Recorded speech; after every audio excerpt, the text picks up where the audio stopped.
to another Cuckoo Attack regular podcast. It's been a while. Episode 27. I am your host, Chad Hembrock. With me as always, Patrick Hughes here. And we also have our special guest because we're going to regret talking about how he won a certain thing. And that certain thing is our fantasy critic game betting spectacular, which we will get into that more coverage. First for Summer Game Fest this year because E3 was dead. Yeah, and I lost again. What else is new? So. Yes. So, should we just go ahead and jump right into that to start with? Let's do it. Let's get through this. We have a ton of stuff to talk about. We're going to. We do have a lot from our neglect of 5 months not talking about games, so we're going to power through this. But let's start with the betting special result. You may have guessed it by now. Objectionable content here. Sadish has won the betting special again. Woo! What's this crown mean? Oh, shut up. It's gonna be like the official shirt of the Cuckoo Attack. We make merchandise. I would totally make that one of the. Yeah. Sadish is actually the only one to churn a profit from the E3 betting special to actually have more E-bucks than they left with. So we go real quickly through these bets in case you're curious what each of them were. We had the Metroid 4 gameplay is revealed. Obviously that did not happen because Nintendo decided not to show up this June, other than for a mini direct and then Xenoblade 3 Chronicle direct, which no one asked for. But that is where Sadish made bank, because me and Chad both foolishly bet yes, and Sadish bet 200 on no. So, yeah, he profited highly. In fact, a lot of these bets did not happen, so the safe thing to bet for next year is just bet no, and you'll probably win. The truth of the thing was, I was trolling a bit, the two of you. I was just being negative on your hype, on your excitement. I was like, you're excited for this? I want to say no. Realism. Because I don't want it to happen. Didn't want it to happen. Why do we hang out with you?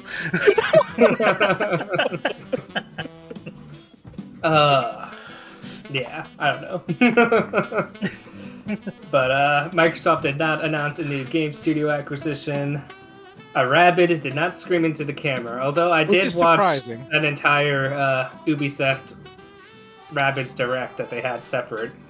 So, unfortunately, it was not... Their personality has just changed. It's not what they used to be, man. I think it was at a... I think that ran its course. I think it did. What's crazy about it is, didn't they just report a Rabbids Party game to Switch? I did, and yet they did not show that at all. Yeah, that's crazy. And I think we had that going into this too, and I think we had the discussion. Yeah, that kind of added to the likelihood. Which, the funny thing is, no was the smaller percent, so me and Sadisha banked on that a little bit. Maybe they think a different PR company or something, and they're like, you know what? We don't want them screaming at the screen. Yeah. That party game was weirdly China only the previous year, so I don't know. Gotcha. Yeah. One of the few bets that actually did happen, Silksong was given the release window earlier than 2028. And we only know it has a release window is because Microsoft said all games shown in their showcase would come out in the next 12 months. That counts. Yes, that counts. Even though there was no date given in the trailer. At that point, I was actually excited. I was actually excited and think I was going to win. You were in the lead for a while. Until nothing else happened. Nintendo. Nintendo killed us. Nintendo always let us down. So real quick, the other bets. Jeff Keighley and Kojima did not bro out. There was only one playable gorilla, which really screwed the pooch for me. So, because that's where I bet 200. That was one of my big hopes for catching the dish. We had a first look at Final Fantasy VII Remake Part 2, but not with a new returning party member, so that was a no. Breath of the Wild sequel obviously did not come with the Nintendo Now show. We did not get a cheese sandwich in that, 15 minutes of Starfield. Man. I still have not watched that. I haven't either. I didn't watch anything from Microsoft. It's pretty boring. You don't need to. The only thing I watched was the Silksong trailer when I heard about that. That was the only thing I watched. What else we got? Pokemon Sleep stays asleep. Tails was not a playable character in Sonic Frontiers, even though they showed a lot of Sonic Frontiers. Did real quick, did they ever do a did Pokemon ever do a thing? Like, when's Pokemon Day? Wasn't that, or did that already happen? They in past years have usually done it towards the end of June. Yeah, I don't know. That's why I was wondering, or some kind of Pokemon. Well, there was showcase. Go Fest was this month, and I don't feel like they talked about that at all. Yeah, I don't know. Pokemon Go Fest was in June because we briefly played it. But yeah. Another bet that did happen though, which you forced me to count every single double jump, and sure enough, there were 5 or more double jumps. And I thought I bet yes on that, like an idiot. I didn't. Oh man, I forget. I actually did go and count just for the fun of it, although I forgot to write it down. I think it was 17 double jumps in all. But there was 7 alone in the Cuphead trailer. In the Cuphead. Cuphead is what got it. Which is out now, and I still completely forgot it was coming out. And then we forgot that it wasn't online, so we didn't play it. Yeah, we gotta find a time where we can meet up and actually play it together. Yeah. I heard it's not that long, so maybe we'll be able to play it in 1 or 2 sessions. Yeah, so we'll see. Yeah. Maybe Monday. Yeah. We'll see. I'd be down. Let me know. I just have to see what's up with kids. Alright. But yeah. And then the last 3 bets, which did not happen. No Chris Pratt-san. No Grand Theft Auto 6. No Valve counting to 3. Ergo, our winner with 1,300 E-Bucks. Objectionable content to dish. So, what is your prize? Opportunity to thank all the little people.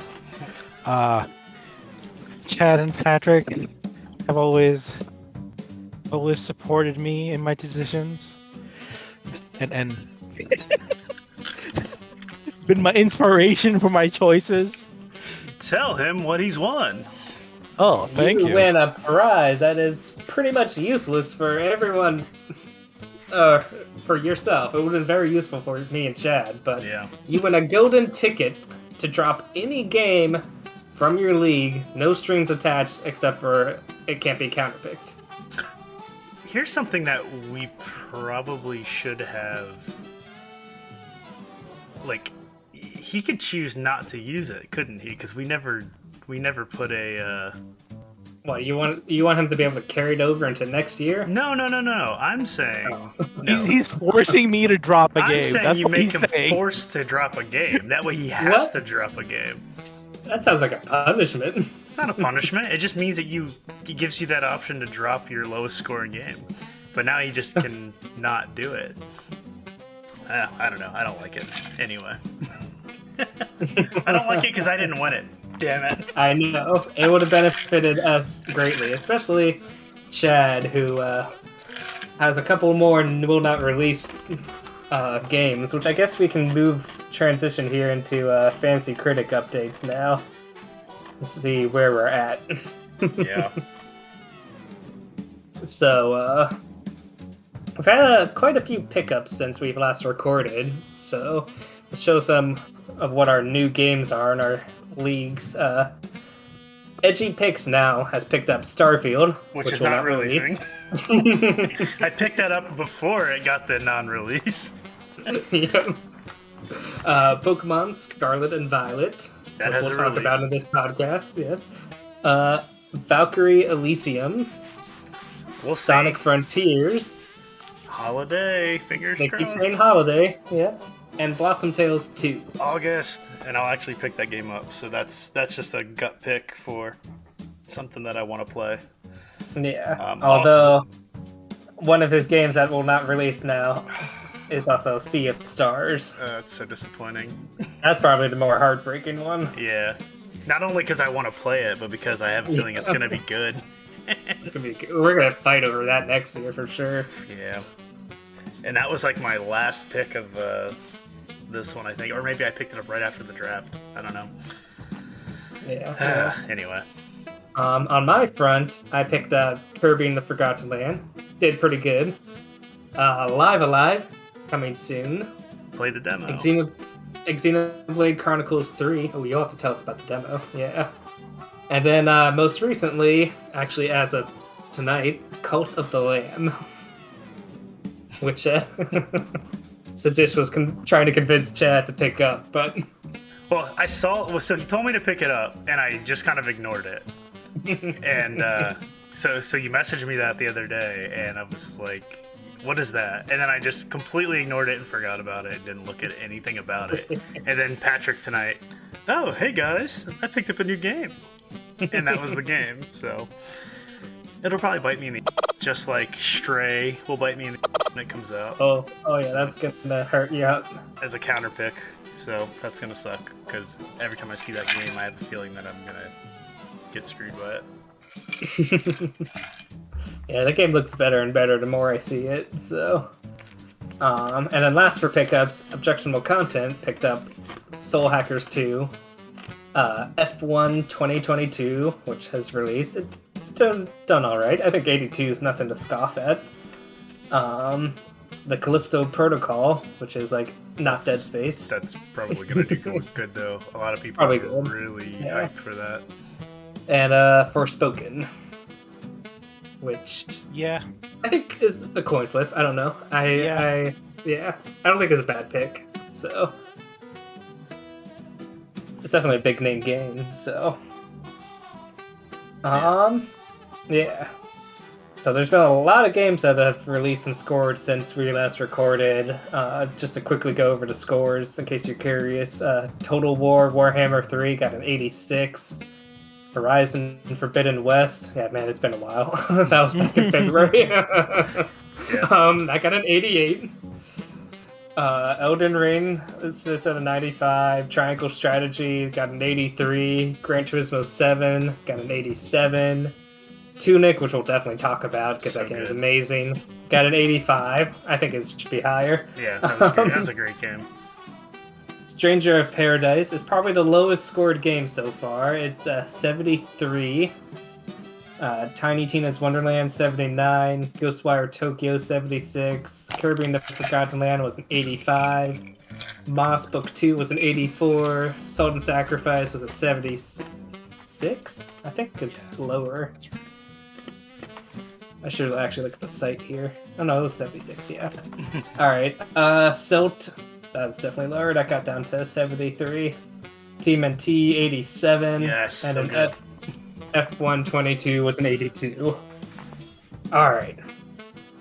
And for the radar coming up, we have Stray, which is going to bite Chad in the butt on July 19th. Live Alive coming out the 22nd. And Xenoblade Chronicles 3 coming out the 29th. So all three right games. Yeah. Yeah. Boo. This is the month to start making Sadish sweat a little. Not like it's going to make a difference, but... Yeah, you'll actually, you'll pass me by 61 I'll points. pass, yeah. Chad's moment of glory will quickly diminish, so... Yeah. Well, yeah, like I said, if my games that I have remaining come out, I still am in it. They just have to come out. I think I'll be in it still. I don't think anything I have is going to go lower than an 80 based on what I've got, so... But if I can somehow get 15 points out of everything, I think I'll have a good shot. But we'll see. Yeah. I'm probably gonna have to buy my drops on a couple games, so I'm just gonna have to manage my money. I don't have much left. Yeah, Sea of Stars is gonna cost you 28 I think. 29. So, it's like 20 and a half. Yeah. Oh yeah, we round up. Yep. So. Oh well. So which one would you rather drop, Starfield or Sea of Stars? Oh, I guess You it doesn't can't matter. afford Starfield. Yeah, Starfield's That probably way cost more. 55 Yeah. to drop. So I'd drop Sea of Stars. Like I said, the Doesn't prize matter who which one I could have drop. benefited most did not go to the ones who needed it. Yeah. Would have been nice to drop that and then pay for the other one. And I then can't just- even drop my lowest scoring because you counterpicked it. Oh yeah, that's true. We both did. you We could, both dropped. We picked both We of your did lowest great scoring. counter picks. Yeah, I gotta say. We did. So, more likely, your prizey one is like insurance, just in case one of your 4 remaining games bombs. So, like a Balan Wonderworld yeah. or Wonderland, whatever it's called. I don't remember what it's called. Although I think it's funny. I keep telling Sadish he should purposely pick a horrible game so that Chad ends up having to play it. He's not biting though. Yeah. Yeah, because He's not it's like a weird reverse psychology thing for me to like shoot myself in the foot. Yeah. But Yeah. good times though. It's second season's very interesting, especially with some games that didn't come out last year still aren't coming out this year. So it's kind of weird. But we're getting through it, and I gotta say the betting special was much closer this time. So there's that. It was because it wasn't E3. well, It was just like it's because it felt- Nintendo didn't do anything. That's why. That's like. It kind of breaks my heart. I really feel like, that was just so random that there was nothing. Like, yeah, they did a mini direct, but nothing from them, nothing for their flagship games. Like, they have so many Zero IPs, first party. and they've Yeah. got games coming out this year we know about. Like, we know about Splatoon 2 or Splatoon 3. We know about Mario Kart DLC. They did a drop. They did a drop Dude, for. What happened to the Mario Kart DLC? That was a trip in the pond, and then it's just been silence. They just dropped some Genesis games that were really solid on the Nintendo Switch Online, but it was just like, it's so random. Like, you would think there would have been a full direct, because everything they showed could have just been part of a full direct. They just completely were just like, no, we're not going to show anything we have. like so they random. could have had all of that, and then 10 minutes of just first party. Like, what would have been Even if they just satisfactory. showed, even if they would have just shown like Splatoon 3 and Mario Kart or just something, it just seems weird that like they completely just were like, no, we're not showing anything. Like, I don't know, just very random. But oh well. On to the playlist. Yes. All right. So we got some Mario Kart Deluxe. We played the Yeah, new let's jump into that. Yeah. Yeah. So since we were just talking about that, Patrick and I played together. We played some online with the new tracks. I don't really remember any of them. Honestly, that was a long time ago. And It was. Yeah. that was a while ago. We played online that night a couple times, and I lost. But I'm not good at Mario Kart. Ed was just reminded of how much he hates it. Yeah, but it was fun though. I mean, it's definitely fun. I mean, just to go back to the game every now and then is always fun. But that's another reason why I suck at it, because I never play it. So, but I enjoyed the newer ones, or at least the ones that were from the mobile game, because I don't play that. yeah. They were pretty cool. I liked how they had multiple routes on the laps. Like once you did lap 1, the route changed or something. I thought that was really cool. So I hope they have more courses that kind of implement that. I think I'd be very much down to play then more of this. Yeah. But so yeah, that's about it for that. Let's talk about the good game. The good game, Tunic. So Xbox Game Pass, $1 for the summer for 3 months.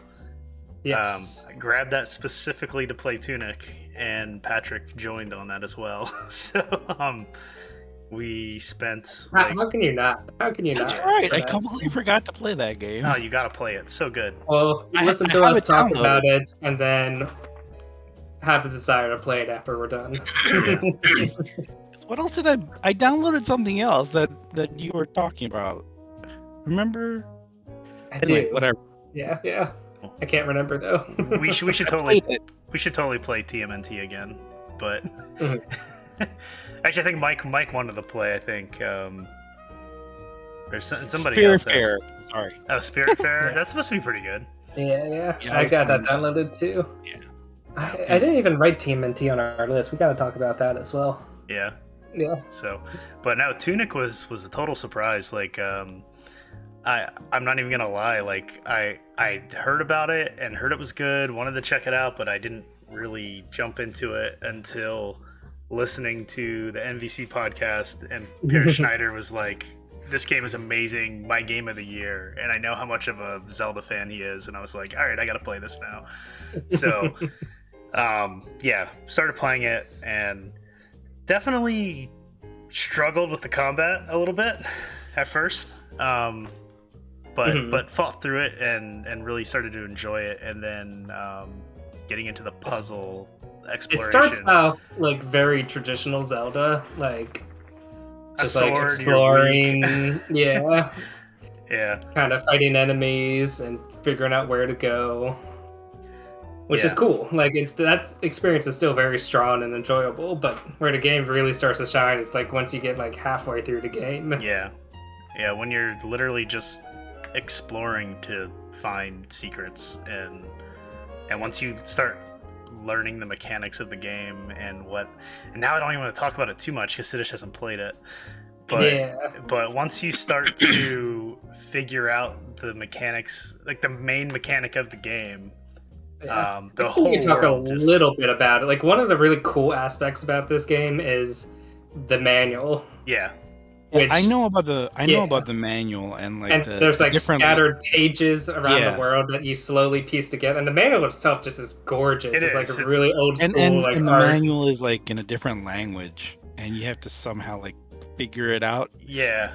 Everything's very cryptic. Yeah, it's super cryptic, and it's basically like the Legend of Zelda manual. Like, it's really, really cool. And there's like no hand holding in this game. It really forces you to like figure it out. And the detail of the game too is just really cool because like when you are in the manual mode, when you're looking at the manual on your screen, in the background you actually see like the glow of like a CRT TV where it's like you're the player playing the game on a TV. It's really neat. I don't know. That's like awesome detail. This game has just like amazing attention to detail. Yeah. Both in like art direction, and then the puzzles are so good. Like once you realize the layers that it has, it's like and really we're gonna have like a spoiler cast for this game later or something. Like there were only really a handful of puzzles that I was like I don't know what to do, and I looked it up, or it was like so long that like I got like one combination wrong, and I was like, all right, like the final one was basically like that, or I had it written down right, but I like still couldn't input it right until I just looked it up and read it. Even though when I read it like word for word, it was right. But it was really fun though. I mean that was, I did not expect to enjoy it as much as I did, but that the puzzle and exploration and everything. The combat was the worst part until, it's not his strongest suit. Yeah. So. Yeah, definitely wasn't my favorite part. And there was lots of parts. Patrick watched me play it, and I just kind of brute forced my way through some of the bosses. Found other ways, just started throwing bombs everywhere, and like trying to fight through it. But no, that if you like any action adventure puzzle game, you definitely need to play Tunic. Yeah. It's probably like some of the smartest puzzles I've seen from a game since probably like The Witness. So just really, really clever, thought out designs, and it's such a cool world too. Like I felt really intimate with it by the end of the game. Like it was like just the right size. If it had been any bigger, I probably would have got annoyed, but they do a very good job of like improving your ability to like navigate and go around the island and stuff. And you just by the end of the game, just like, all right, I'm gonna go here, and you just like, yeah, that was great. So play it. Just yes, that means play use edition. Play it. I will. Yes, it's so good. Yes, it really is. Yeah. So let's put it this way: it will very, very likely be on our both me and Chad's top 5 games of the year list. Absolutely. So. No, as of right now, yeah, it's probably number 1 for me right now. I'd have to look at my list, but yeah, it's got to be like 1-2 right now based on what I've played this year. So yeah. All right. Let's talk about your real number 1 game of the year, though. TMNT. Because we haven't had games. That's we have to talk about TMNT first. Because we all played TMNT together. We did. So we can talk about that. So that was cool. I mean, we had some struggles with it online play the first time. The first night was like it was storming. Weather problems. Yeah. So we had some power outages in the group, and then that's when Patrick learned he is completely alone in his house with no cell reception and no Wi-Fi. Total darkness. Yeah. No call for help. Sinesh and I are texting him, and he's not responding. And we're like, "Uh-oh, did something happen? Medical emergency or something?" Yeah, I know, right? I was like thinking to myself, like, if we haven't heard back from him the next day, I was thinking of like driving down there. Yeah. What was weird about it is that like in the game, it still said you were active, and it still said you were connected to Xbox. So it was kind of like you were connected to Xbox for like an hour. Like, and it was just like Patrick's online, but he's not doing anything, and it was just like really strange. And like, yeah, it really threw us for a loop there for a bit, and I figured I texted you, and you just like weren't responding because you didn't see it or something, and I was just like, oh, whatever. And, I couldn't. yeah, but but anyway, TMNT, it feels just like the original arcade games. It's got all your, bosses from the cartoon, from the comics. You've got Bebop, Rocksteady, you got Metalhead, Shredder, Krang, the Gator guy, I forgot his name. Like even like the sound design and the voice acting is so spot on, and like New York, Big Apple, 3A. Yeah. Yeah, it's got Baxter the Fly, and like it's very similar to like Turtles in Time, and it was so much fun. The biggest difference is they added the taunt, which allows you to charge your super, and you can kind of use your super as much as you want. You can cheese that, which I didn't even like realize until like the end of the game. I was like, oh, that's really helpful. Yeah, people are complaining about that, but it's like I don't care. It's a beat 'em up. Like I don't know.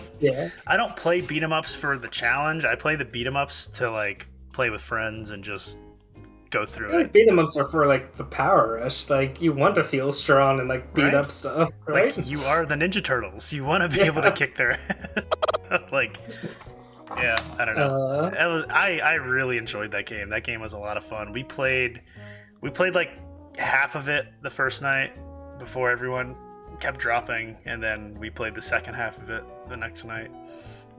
And yeah, I don't know. I enjoyed every minute of that game. I played as Donnie. Still need to go back and play through as some of the other characters. I want to try Casey Jones now. Mm-hmm. I kind of want to play as April O'Neil now because her taunt was very funny to me. I was like, what was it? I'm trying to remember now. Doesn't she have like the microphone? She's like, she's like, what do you have to comment on? Or I forget. Something I'm like that. saying it wrong. Yeah, I don't remember what it was, but I remember seeing her. Would you like the comment? Ow. Yeah, but I definitely want to play as Casey Jones and maybe Splinter, and just see how they play. But I mean, really, it's just it's a beat 'em up game. I have the arcade machine of the original, and I've got Turtles in Time on there as well. So for me, it's huge. Loved it. Those are some of my favorite games growing up. So they did an amazing job, like making this feel retro, but the animation and the humor, it was just like spot on. I loved all the Foot Clan like working at their offices, and just like you felt so bad beating them up, but also well, you got them at like there's like a carnival level too, and they're like serving like they're at like the like stands and stuff like that. The ring toss, I'm like, Cocoon, come around. Yeah, and then they just come out and start fighting you. But yeah, that game was a lot of fun, so we should definitely play that again. Yeah. All right, so I will go into my games real quick that I've played myself, unless Sadish has anything to add to TMNT. No, not really. I'm not again, I haven't played a lot of beat 'em ups, but I think the only real like beat 'em up that I would have been really like super excited about would have been like the Power Rangers, because I love that, mainly because like after a while, I believe you became a Megazord. But in the game, the Power Rangers games. Yeah. I'm surprised they haven't. Did they remake those? I don't remember. I know that they're because those came out. I have like vague memories of those back in the Super Nintendo days. Yeah, there was two of them. There was Power Rangers and then Power Rangers the movie, and they came out for Super and they came out for Genesis as well. I'm pretty sure, but they're supposed to be pretty good beat 'em ups. I remember. I feel like I played them when I was a kid, but I don't remember much about them. It was the I believe it may have been the very first like Power Rangers video game, like Mighty Morphin Power Rangers. I used to watch Power Rangers all the time, but it wasn't cool to watch Power Rangers, so I kept that myself until the movie came out and everyone started talking about Power Rangers, and I was like, hey, yeah, Power Rangers. When like in reality I was watching that stuff every day at home and just not talking about it because I didn't want to get made fun of. Jesus. Yeah, but yeah, school. I love the Power Rangers beat 'em up. So I mean, I enjoyed. It didn't hit the same nostalgic itch as it did for me and Chad. No, it did not. Yeah. It was fine, but yeah. So here's the thing, okay? I think the game for me, came out on the wrong foot the second I started playing it because of the theme song. Oh, because it wasn't the original and it was kind of I was like, I was expecting it. Like, I was like thinking to myself, you know what? Of everything, it has to be this, and it wasn't. And I get it because and like the energy kind of like just like fell from me. It was like I was no longer like the hype wasn't there for me anymore. But the game was fine.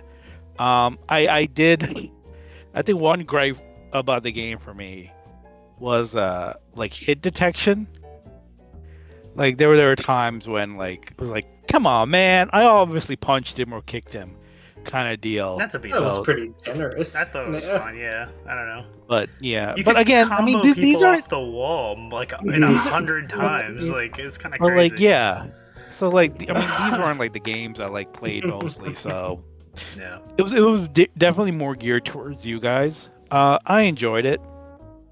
But like I definitely prefer to play with like one or two people because once it goes beyond that, it's just it's a lot of chaos. Massive chaos on the screen. Especially when we're all doing ultimates and it's just like yeah, and you can't follow anything. And even then, it's just like sometimes it's like, what's the point of me playing when I can't like even like punch anyone? You know what I mean? That also just reminds me of the arcade games, though. Like I remember like doing ultimate moves at the same time. You're like, darn it, you wasted yours because somebody else did theirs. Yeah. No, and I get that. Like total memories. And that's what people are complaining about. But like at the same time, like I don't see it being a problem because it's not like that's just the way those games were. I mean, the difference was that in the arcade games you would like lose health when you try to do a special.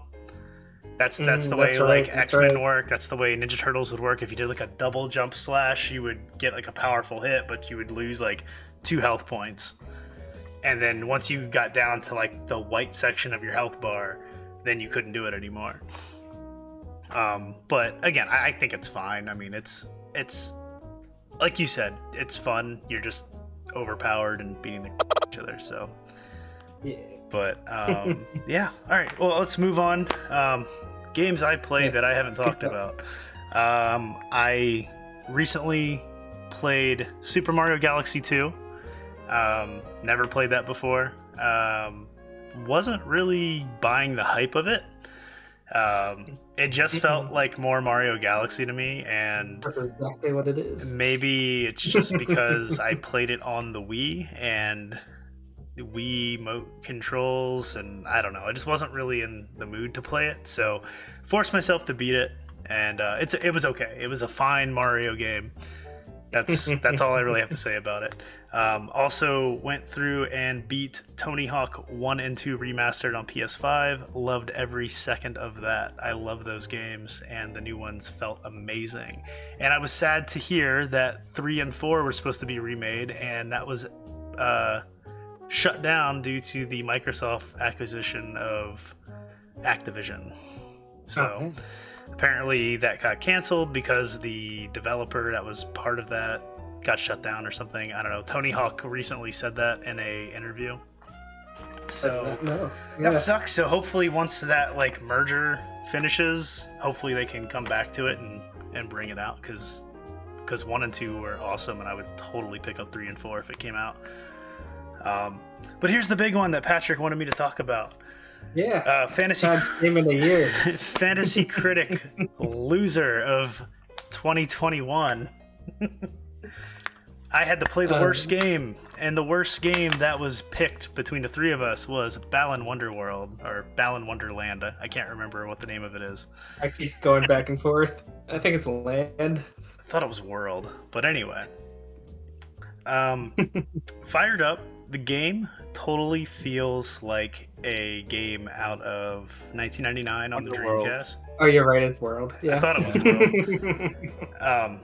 Oh yeah, not to cut Chad off. The three of us watched Chad start playing this, and the three of us, well, at least, yeah, that's I don't even know how to describe that game. So like I said, it totally felt like I was playing a platformer from Dreamcast. Sega Saturn Dreamcast, like an old Sega platformer in the 3D space. Which makes sense. Because that's what it was. Yeah. It was like from what, the developer that was part of Nights into Dreams or whatever? Yeah, exactly. Yeah. So, and that's, kind of had that vibe to it, like just that platforming aspect. But anyway, I started playing it in front of them, and we were just laughing the whole time. Like, what the is this game? What are you doing? What is the point of this? Why is this guy here? Why is there a giant farmer sitting here on the side? Not just that, but that first cutscene where he kidnaps the little boy. I don't even. Oh, when Balan zooms in and takes you. Yeah, like the little Joker guy. That is Balan. Okay, Balan, yeah, and he just kidnaps this kid. It has such really high production value animation at the beginning. Yeah, so you're playing, and I think what threw me off right away was the fact that there's these different costumes, and you can have 3 at a time, but you can't. And each costume does something different. Yeah, allows a different jump or attack. Yeah. Well, that's the thing. So every button is mapped to one thing, like whatever that costume is. That's right. You only use one button pretty much the whole game. So you're using one button the whole game. The only thing you can do is use the shoulder buttons to trigger between which costumes you use, and then every face button is just the action that costume can do. And it sucks because you would think okay, I'm gonna jump. It's a platformer game. You think everyone would be able to jump. That's not the case. So you get these situations where you have a costume that can't jump, and it's okay, well that's you have to be strategic or whatever. No, it sucks. It's so bad. That right there. It's so frustrating. It could have been solved so easily by just making the 3 costumes 3 buttons, and then, or just what's the point of having to switch between them? You have them; they're right there. Yeah, and then if you get hit, you lose the costume. So if you take a hit, you lose the costume, and then if you lose the costume, you have to go back to the world where that costume exists to collect it, and then you can collect multiples. Yeah, and then every locked. Costume is like trapped with a key that's like 2 feet away every time. So there's like a key right here and the thing to open it. And it's like, why is it locked if the key's right there? Why are you adding this extra step? Yeah, this is like unnecessary. So that really kind of sums it up. That's what you do the entire game. However, are you gonna talk about I'm getting there. The middle world? The middle world? What do you? Oh yeah, yeah, like your hub world. Yeah. Yeah. I'm getting there. Okay. So there's a hub world, and you have these little jelly guys that jump around. They're called Tims, and they just kind of randomly follow you, but you throw gems to them that you collect, and they eat the gems. And when they eat the gems, then they become your slave, and they start fixing a clock for you in the middle of the island. There's no explanation of this at all in the game. There's no reason. However, there's a odometer that counts how many times that they spin things on the clock, and every time you spin it a certain amount, it fixes something with the clock. So then, like, the clock, it started as like a hole in the ground, and then it gets taller and it gets taller, and there's like more contraptions that like it ends up being like slides and stuff for all these little Tim guys to go down, and then as they go through it fixes things. Feed the Tims in there with gems that you collect throughout the levels that you play. Yeah, but how did you get the Tims into the clock? Once you feed them, they just go. Okay. Or you can pick them up and throw them in. Okay. But once you feed them, they literally are like, "Okay, I'll do what you want," and they go do it. So it's like a prison for them where they are constantly like going through this Rube Goldberg machine. Yeah, that's exactly what it is. So like forever slide and be elevated and then fall and 80% of the time they get stuck and just like start twitching out. There's definitely a couple times where it glitched out, but I kept getting credit for it, and I was like, yeah, I'm just gonna leave my controller right here and let it do its thing. So yeah, as you can imagine, this game sounds terrible. We laughed at it. We thought it was, ridiculous. Didn't make any sense. However, Chad probably liked it more than Galaxy 2. It wasn't that I liked the game.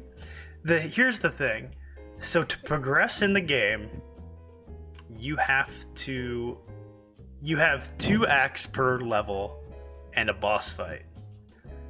And the boss fights weren't that bad, honestly. The boss fights were interesting. Yes, I'm gonna say the boss fight stage and like the presentation of it was great. Was actually well done. Like I think the first one we Patrick and I looked at, we were like, this looks like a Kingdom Hearts kind of boss fight stage. The character design was actually really nice. We didn't even talk about the best part of that game. The soundtrack is actually really good. I found it really catchy. Caesar. Oh yeah, the dancing at the end. Oh god, that's the most ridiculous thing.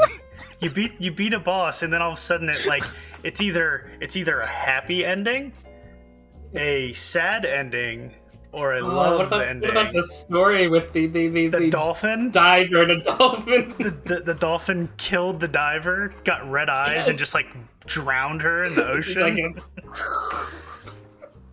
Yeah.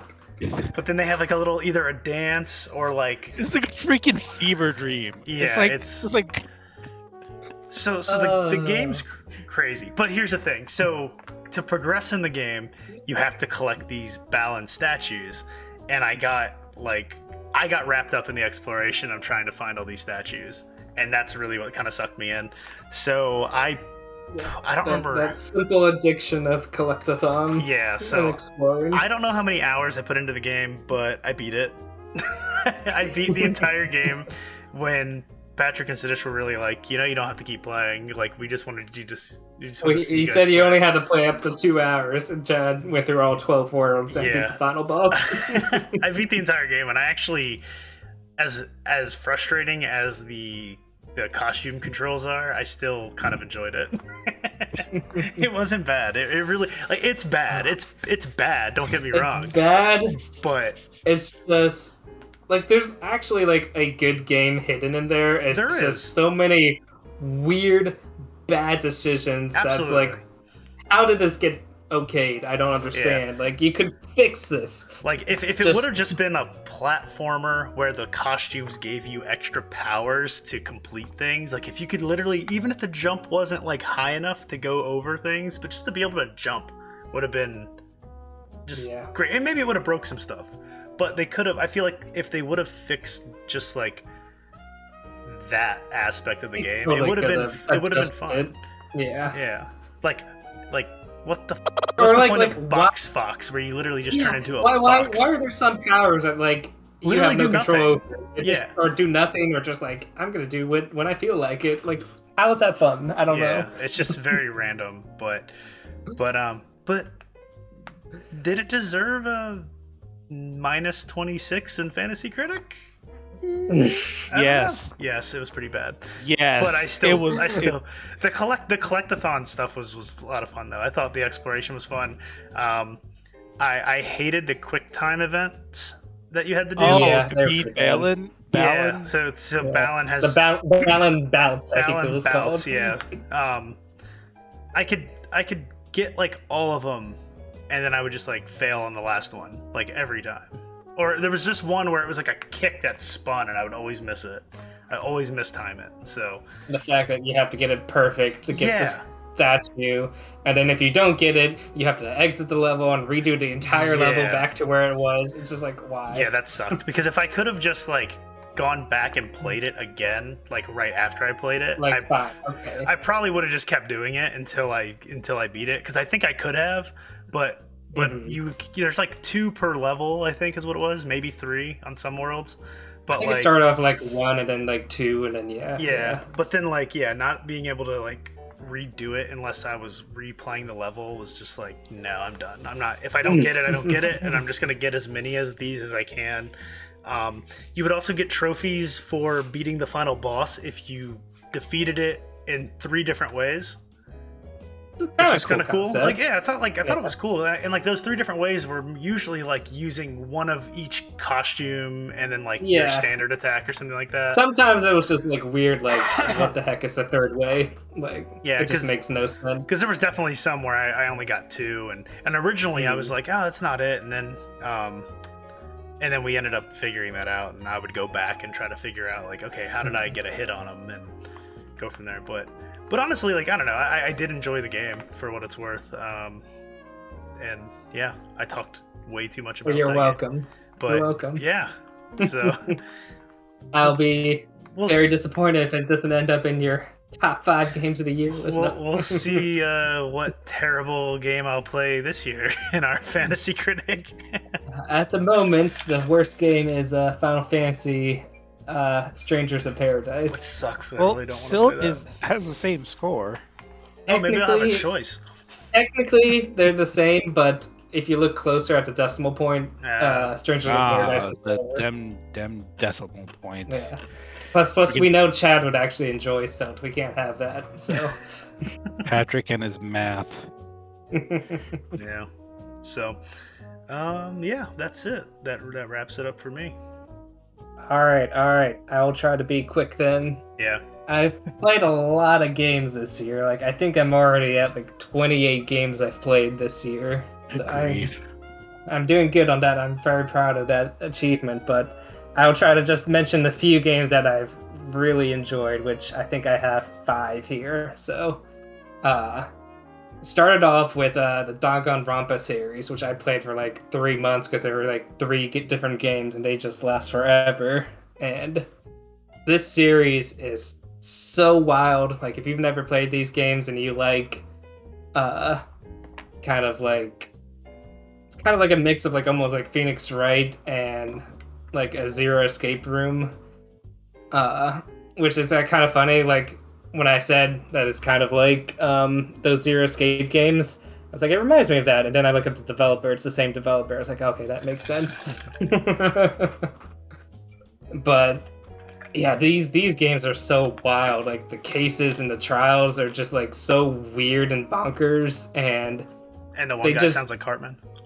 The evil teddy bear that sounds like Cartman, as Chad puts.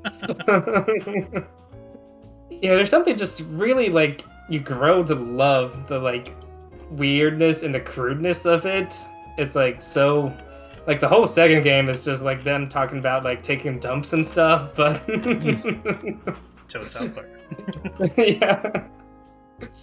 But yeah, man, some of these like murders are just so wild, and it's just like so much fun to discover, and the characters are so weird and interesting. I don't know how to describe these games accurately because they're just so different than anything I've played. And it's not like the gameplay is super polished or anything. Like, honestly, it's kind of mediocre at times. Like, you're in trial and you're just like, I'm playing Hangman now, and now I'm just doing Crazy Taxis. Like, what is this game? But it is just super captivating, so I definitely recommend trying it out if you're ever been curious about them, or just like watch a clip or a little bit of a let's play or something, and then see if it looks up your alley. Yeah, the only fault of it is it's kind of a slow burn game. It definitely takes a while to get like going and like feel the groove of it. But moving on, Kirby and the Forgotten Land. It's actually the only physical game I picked up this year, which kind of makes me sad, but that game was a surprising delight. I did not expect to like it as much as I did, but it's like Kirby's first array into like 3D platforming. Like he's kind of dabbled in 2.5D games before, but this is him actually. It's very similar to like almost like Mario 3D World kind of, where you're like semi 3D kind of guided levels. But it's just really fun going through those levels, finding power-ups and finding creative ways to kind of like explore. And then it's interesting, like I wasn't quite sure how I'd feel about 3D combat for a Kirby game, but it actually works pretty well once you get like really far in the game. It actually ramps up the challenge and it's really kind of engaging. And some of the final bosses, especially the like secret ones that they have in the game, are just like crazy, like really, really like creepy stuff. Yeah, that game is that. I watched you beat it, and that you saw me do the final, from final the normal ending. Boss was pretty crazy. Yeah, that was pretty nuts. Like that whole when it like starts going like Akira, and then like the world is ending, and yeah. Yeah, and the secret boss like takes that and just like ramps it up even more. I'm like, oh man, this is great. Yeah, I played the demo of that, and I thought it was okay, but it was so easy, like but I could see like when I watched you play the final boss, I was kind of like, I'd probably struggle with that. It looked a little. I'd say like 80% of the main game is very easy and chill, which is nice. Like I had a good time the whole time, even though it was easy. Yeah. And then they're like, all right, now that you've had your chill time, it's time to get serious. And it's like, all right, I like this. Yeah, I was really considered getting it, but then I just, like I told you, I just don't, Kirby just doesn't hold my attention, regardless. Like, easy or not, I just cannot get, it never sucks me in anymore. Like, the last one I did was Kirby's Adventure on NES. That's a long time ago, man. So good, though. I love that game. NES. You said Kirby doesn't know. That's like such a long time ago. Yeah, it doesn't. None of the other games have like sucked me in to the point where like I'll try it. Like I tried like the ones on the Wii and the Wii U and all stuff, and it's like all right, yeah, and then I stop. I don't get into it. I play like a level or two, and I'm just like that's enough. So I think there was only one Kirby game on the Wii. No, there was Return to Dreamland, and then there was the. Which one was it? Rainbow Curse or no? Oh, that's right. Or the Yarn, like Epic Yarn. Oh yeah, Epic Yarn. That's right. I forgot about Epic Yarn. Yeah. So yeah. And then I played the Wii. Yeah, just they never sucked me in. So fair enough. But I did play it. I did play the demo, and I thought I was like, oh, this is cool, but it's just gonna do the same thing. Like playing the demo was enough for me. Like I was like, all right. So. But yeah, I really enjoyed Kirby and Forgotten Land. That's all. Okay. Then What the Golf. If you have not played What the Golf, it's fun. It's a fun game. I watched you play a ton of that, and it looked like a lot of fun. Yeah, it's just like random little kind of golf mini games, but they really like take that concept and go explore like all sorts of genres. It's like lots and lots of video game memes, like making fun of lots of different games, but in like fun kind of ways. And it's just like an extremely silly game where it's always trying to catch you off guard. Like the beginning of the game is like, all right, hit this ball into the hole, and then you smack the golfer instead. And with the ragdoll physics and everything. Yeah. Yeah, that was really fun watching you play that. Yeah. And the ending of the game is like really crazy and random too. Like you're fighting like a frog in space going through like a wormhole, and just like what the hell is going on? It's just it's a good game. It's really fun. Let's see. We already talked about Tunic. The other game that was like Tunic but different is Death's Door. It was definitely less puzzle focused and more action oriented, but it's still like a Zelda like kind of top down / isometric, which I'm surprised Chad liked it with Tunic being isometric. I hated the isometric part of that game. That was like one of my biggest that was like the only thing I like really hated about that game. But yeah, Death's Door was a really fun game. Like the combat felt really good, and the puzzles weren't really that creative. Like Tunic definitely was better, but it was still satisfying enough. It had some really cool boss battles. Like there were definitely two that stood out in my mind. I were like, all right, this feels really good. How all the elements work together. Like fighting this boss who like would jump and the whole platform would lift up, and then you're like, oh my gosh, I gotta make sure not to fall through. Ooh, but that element that I was doing before in the level, I can use that to recreate platforms, and just all the elements started working together. Felt really satisfying. So I definitely give it credit for that. I'd say avoid the post game for that because it's not worth it. But the main game itself is very enjoyable, worth playing for just the main game. And then lastly, I played Undertale for the first time. Because I've heard people talk about this for years and compare it to Earthbound and stuff, and I'm like, yeah, I should play this. I don't know why I've avoided its like Chrono Trigger. Why did I not play this sooner? But Undertale was a delightful game. Like, I loved every aspect of that game, from the music to the combat. It was really cool how you like dodging stuff, and the attacks that the enemies use are really creative and like interesting every time. It always like catches you off guard, and the humor is just delightful. The writing, you get like emotional by the end. I just enjoyed that game so much. Yeah, I watched you play a lot of that too, and I definitely want to play it myself now after watching you play it. Yeah. And it takes like so many like unexpected turns in the story too. Like by the end, you're like, "What is going? What?" Have you played it, Sinesh? I have not. Okay, I wasn't sure. I know you were aware of it, but yeah, I'm tempted to like replay it because you can have different types of endings depending how you approach the story. So, I chose the very peaceful route first. So, yeah. But yeah, Undertale is fantastic. And now I'm gonna be one of those obnoxious fans who says everyone should play it. So go play Undertale. Nice. But that takes care of all the games I want to mention. So it's a dish. Yeah. And then we can. I don't have such a large list like these two. Probably.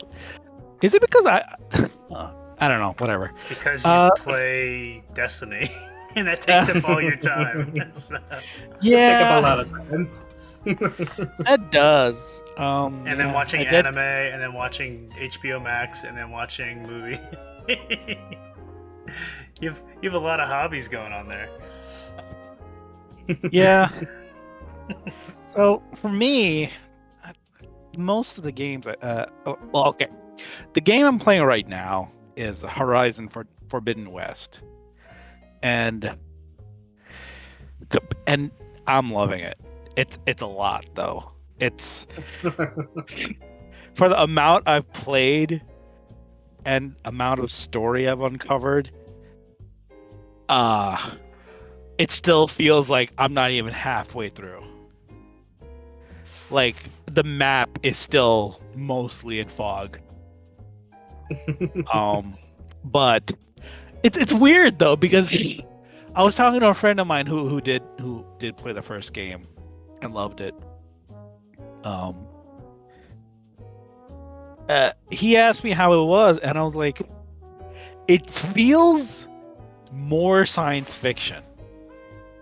And he's like, but isn't it a sci-fi game? And I'm like, yeah, it is, but like it just feels it feels even more out there now, because like we're actually like starting to get into the whys of the world and why its stuff has happened the way it has. And you know, trying to make reason for robot dinosaurs, like the lore. We're basically getting into the lore. Oh god, I absolutely love lore. I'm gonna delve into Destiny a bit, but like that's one of the things that like people love about Destiny. It's just the massive amount of lore, and I just love it. I think it's just something that's ingrained in me. It's one of the reasons why like I'll accidentally go into a Wikipedia black hole. I'll just start clicking through the links, and just like 4 hours have gone by, and all I've done has been just like reading Wikipedia. It's funny. So I played Destiny strictly for the co-op play. That's like the only reason I even like it. I don't care about the collecting. I don't care about anything. Opposite gaming philosophies. That's like the only reason why I played Destiny, and I loved it when I played it, but I'm definitely glad I don't play it anymore, because that's all I played. And like I got into Forbidden West, and I'm like, you know what? I'm just gonna start mainlining that story, and then it's like, oh, green exclamation mark here. It's along the way, and then I just get sidetracked on like all these side quests and errands, and like it's. I try to stay on track, but I just can't. That's what I need to do in Breath of the Wild. Go back and do all the side quests that I skipped. Let's see. Game I beat was Kenna, which Patrick was so kind enough to gift me. Yeah. You're welcome. Yeah. It was originally one of the games that I definitely wanted to get because it was one of the PS5 launch titles. And it looks gorgeous. Hard, so hard to play. The combat was like surprisingly hard. I was like, what the heck? The combat, I hate. And you know what, Patrick? I think it was because I was coming off Star Wars Jedi that it helped me a bit, because the combat is sort of Souls-like. It's dependent on like parrying and timing. Yeah, I don't like that stuff. But didn't you play it on like the hardest difficulty too? And Suggestia was even playing on a harder difficulty. I did. Even normal, I was just like, this sucks. yeah, you're right. I did, because like halfway through the game, a little bit more than halfway through the game, I was complaining. I was like, God, it's like I want to drop the difficulty, but I've gotten so far in the game that it feels like a cop out to do it. But like, well, you did more than I could. You actually kept playing. So. Yes. I did go past where Patrick stopped playing. But was it much left in the game? How far did I have left? I think you may have been like. I'm guessing there was probably like one chapter left after that. No, I think there were two. Okay. 2 chapters after you. Okay. So, because you quit like near the beginning of that, of like the beginning of the chapter, I believe. It was the boss at the end of chapter 2. Oh, maybe the one that was in the tree with the like. Yes. Yeah. But like, combat was super satisfying when I did like land those hits and time those things. It's just satisfying.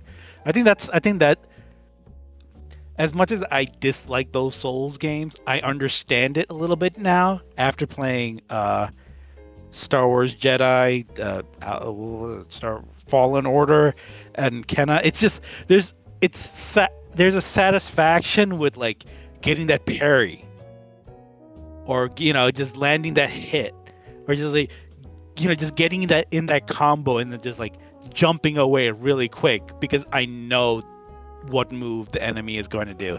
It's just satisfying, and I thoroughly enjoyed it and I beat it. So I don't beat a lot of games, unfortunately. Mainly because I play more games as a service kind of games, like Destiny. And I'm cheap and I don't buy that many games. You did buy Horizon. I did buy Horizon for full price. Probably since Destiny 2. What was you saying? Like Final Fantasy, like 14 or something? Oh yeah, I forgot about that. Another big name game I started playing was Last of Us Part 2. I probably played like 4 or 5 hours into it, and I haven't picked it up since. Mainly because before the recording started, I was talking to Patrick and Chad about it. I gotta build up that emotional battery before I start playing that game. What's funny is that you're starting a big game when you're still in the middle of a big game. I know. It's just there's a. Horizon is fun. Horizon, there's is gonna take like years to get through. No, like even like the first Last of Us, it was just like I had to sit down and be like, all right, I'm going to start this game, get ready for whatever happens. And not only that, but it's a scary game. It is a horror game, so that's also a negative for me. I've heard those games are really good, but I've never played them. And like, I watched somebody play part of the first Last of Us. I don't think you would like it. And I watched him play it, and literally, like, I was at my friend's house for like an hour, and it was his roommate playing it. And within that hour, I think he like moved the controller or hit a button like 6 times. Yeah, it was all just cinematics. I was like, "What the? Like, I want to play a game. I don't want to just watch a movie. If I want to watch a movie, but that's the amazing thing. I mean, people play Last of Us and those kind of games just because the story, because of the plot, and it is 100% a story-driven game. But also, the pace of the game is very slow. Running and gunning will get you killed immediately. Yeah, you got it. So it's all about stealth. Think plan. It's a very atmospheric game.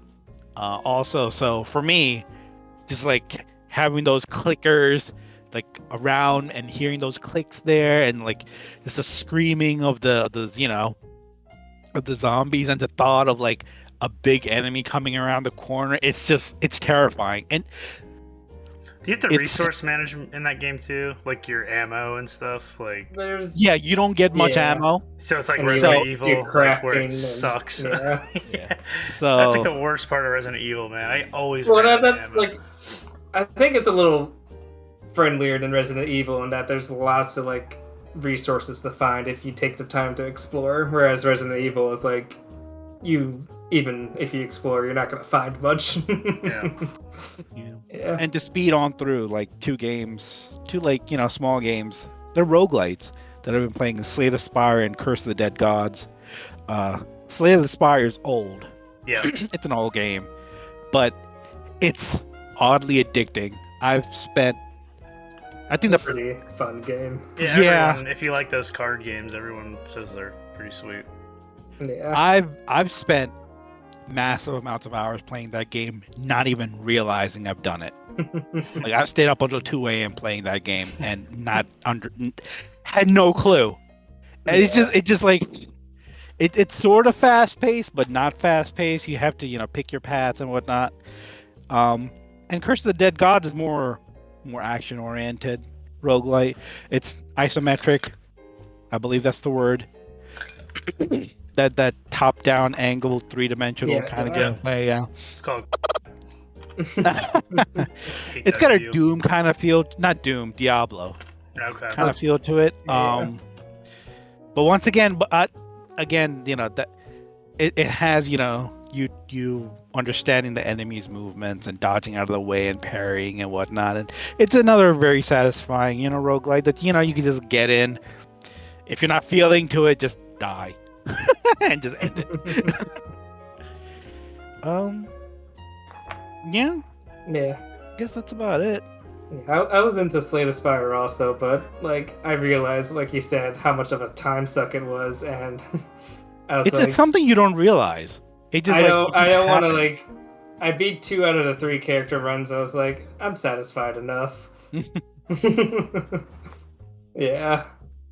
I also feel like it's a little bit luck based too, with right. So, which is fun, but it's also like because it's so time consuming. It's like, when you do fail, it's like. Also, you do retain a little progress by like powering up your characters, but it's like, I got other games to play. when you make that deck, it just happened that deck just dynamically builds. And a deck that works. It's very satisfying. Yeah, it feels good. Like it feels good. Yeah, you're like, I am unstoppable. Exactly. until some weirdness or you encounter an enemy that just then you encounter like a boss that has like a counter to like your entire theme. And then your heart drops. But the weird thing is like you just immediately you accept it. You're like, you know what? I'm dead. Yeah. Like you have full health and you have your buffs and debuffs, but you're like, I'm dead. Within like 2-3 rounds, I'm dead. All right. Well, I think that's takes care of our playlist. I don't know. Will we be able to cover the rest of this news? I think we're gonna have to. I mean, there's also like the stupid free ones. Yeah, the stupid free ones that we played also. We also played some Tabletop Simulator too a few times. And we played Just Act Natural. That was fun. Oh yeah, cool. I forgot about that game. Yeah. I forgot we played that one night. And we went to an escape room. How cool was that? Oh yeah. How awesome escape was that? room. Everyone should do an escape room in their life. Oh man. And we beat it. And we beat it with 9 minutes to spare. that was so much fun. With a 30% clear rate or whatever it was. Yeah. I'm just happy that everybody contributed. Yeah. I went into that thing thinking to myself, oh my god, I'm just gonna be standing there and like Patrick and Chad are just gonna solve it. Or Vivi, Patrick, Chad, and Vivi are just gonna solve it. But like, yeah. Now that was awesome. That was one of the coolest things I've ever done, and I want to do more. So we're definitely gonna have to go do that again. And if you haven't been to one and you like puzzles, you have to go do one. It's so much fun. Yeah. Try to get a group of like 3 or 4 people. At least. For sure. Yeah. For sure. So that was awesome. So, all right. Well, I guess we'll go ahead and stop recording, take a little break, and figure out what news we're gonna cut out. Yeah, we can condense this. This will be quick, but we will be right back.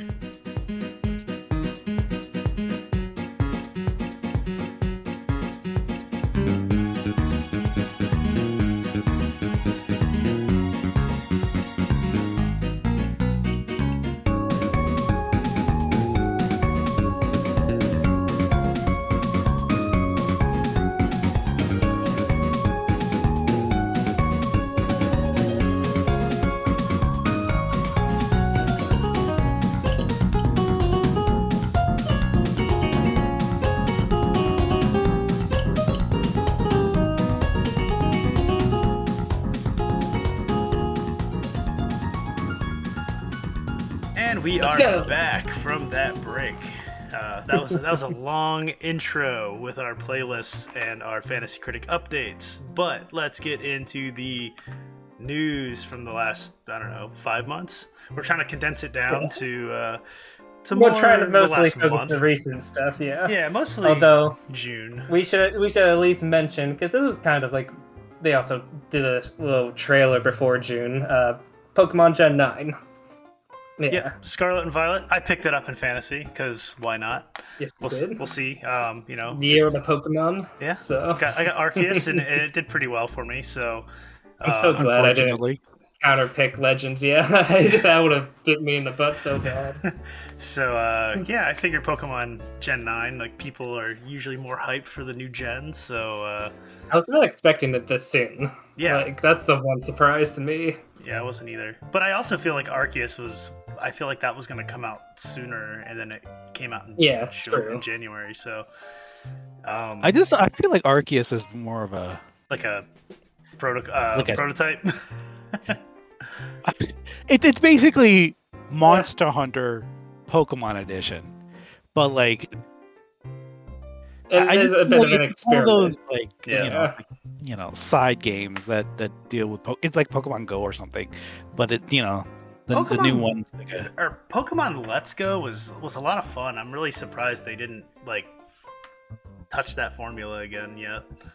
Yeah, because that was like the first time I actually played through a whole Pokemon game, and I enjoyed it. I mean, it definitely, I get a little bored with those type of games, but I did fight through it. It wasn't too bad. Like not having random battles was nice, and being able to see the Pokemon on the map and you could avoid them, and that's definitely like I think that's the step in the right direction for Pokemon, at least for people. And I think that's what this one is taking a few cues. Like they're gonna have an open world, it seems, for this. You're gonna be able to see the Pokemon out and like kind of I guess choose how and when to battle them. And I think they even mentioned that it's gonna be like non-linear, so you can like choose how to approach the order of like gyms and stuff. I'm not sure. Yeah. Interesting to see how they approach that. Yeah, it'll be interesting. So that's coming out in November of this year again. I think just holiday. I'm not sure. I thought it had I'm pretty sure it had a date. I think it's like November 19th. I'll double check. Something like that. Yeah. I thought that's what it was, but yeah. Update. Oh, you're right. November now. Yeah. Good. That was confirmed with there was like I think that new trailer. The latest trailer they did a couple weeks ago. So, hopefully get some points from that for my fantasy team. What? Need everything I can get. So I guess just wants to break 100. I just want to mention it too here, even though everyone already knows. Breath of the Wild 2 is delayed. We took it off the list, but I still want to mention it. It sucks. Yes.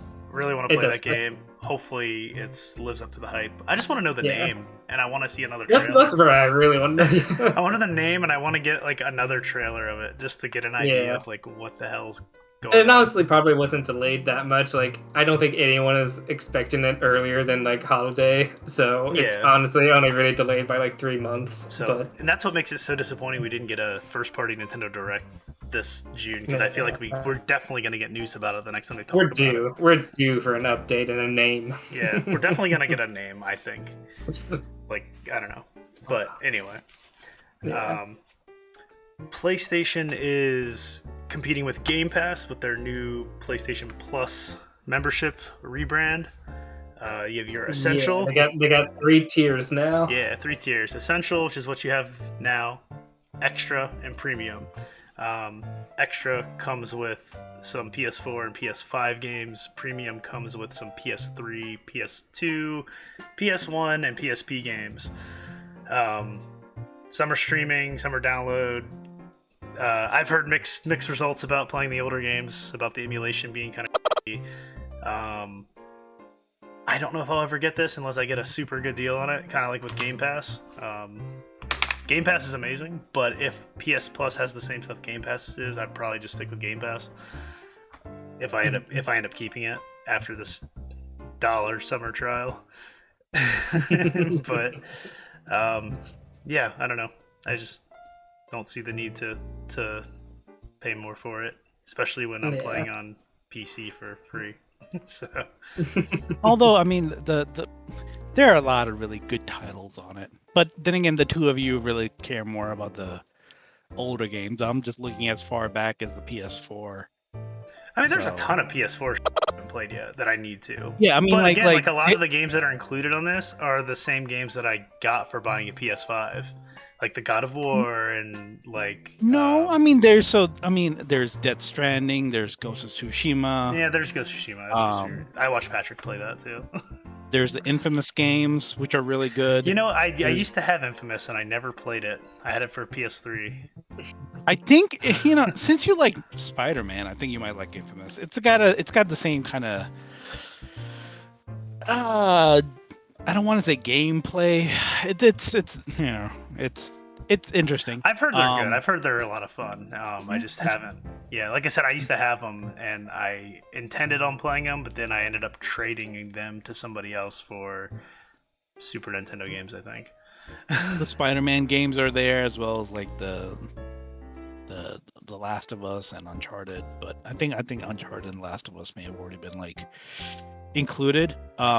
There's that's the thing. A lot of these games feel like they've been previously given away on PlayStation Plus. They have, but like there's games like new ones like Guardians, like that came out recently and that's on there.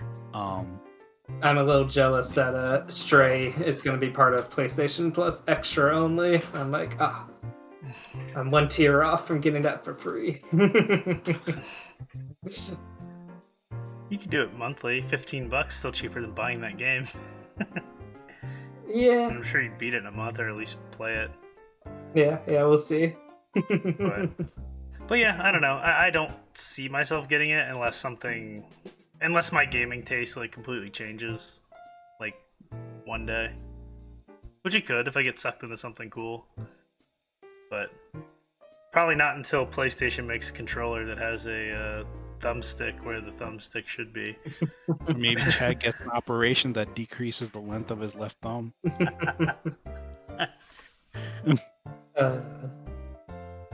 All right. That's a big thumb. My God, that does look big. That's what she said.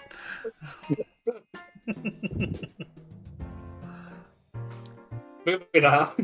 Yeah, moving on. Whole month of June, we got our first look at Sonic Frontiers. Yeah. And the internet has been very split on opinion. Personally, I think it actually looks kind of cool. I think it looks fun. Yeah. It looks like kind of like that intro of like Sonic Adventure when you're running like away from the whale and stuff running. Mm-hmm. But this is just like a big open world you can actually control and run full speed anywhere. It makes sense. Like, not running faster than the camera can keep up with you. Like, that's dumb. But everyone loves those games, so I don't get it. But I feel like there's some weird loss of the sense of speed. I think that's what people are talking about. But that's when you just put a blur effect in and you're just booking it. I don't know. I think it looks fine. Obviously, Sonic doesn't have the best reputation for new entries into the series. That's my only hesitation, honestly. It's just, Sonic being Sonic. Yeah. But Sonic 2 movie was good. Enjoyed that. Throw that out there. We watched that.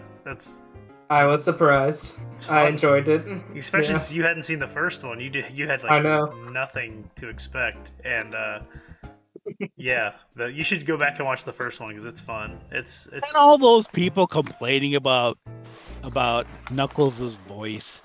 Knuckles was probably the best part of that movie. Knuckles and Robotnik's plays off each other were great. Wait, who we must go on a quest for the sprinkles of the ice cream. Come. Idris Elba. Yeah, people are talking about how Idris Elba's voice doesn't fit Knuckles, and frankly, it worked out perfectly. Thought it was fine. His voice was fine. Yep. It had that sense of sort of gravitas, but he's an idiot. Yeah. No, it was good. That was a good movie. So Yeah. I don't know. I'm excited to see Sonic Frontiers. They've been showing a lot of it. I picked that up in Fantasy too. Let's go. And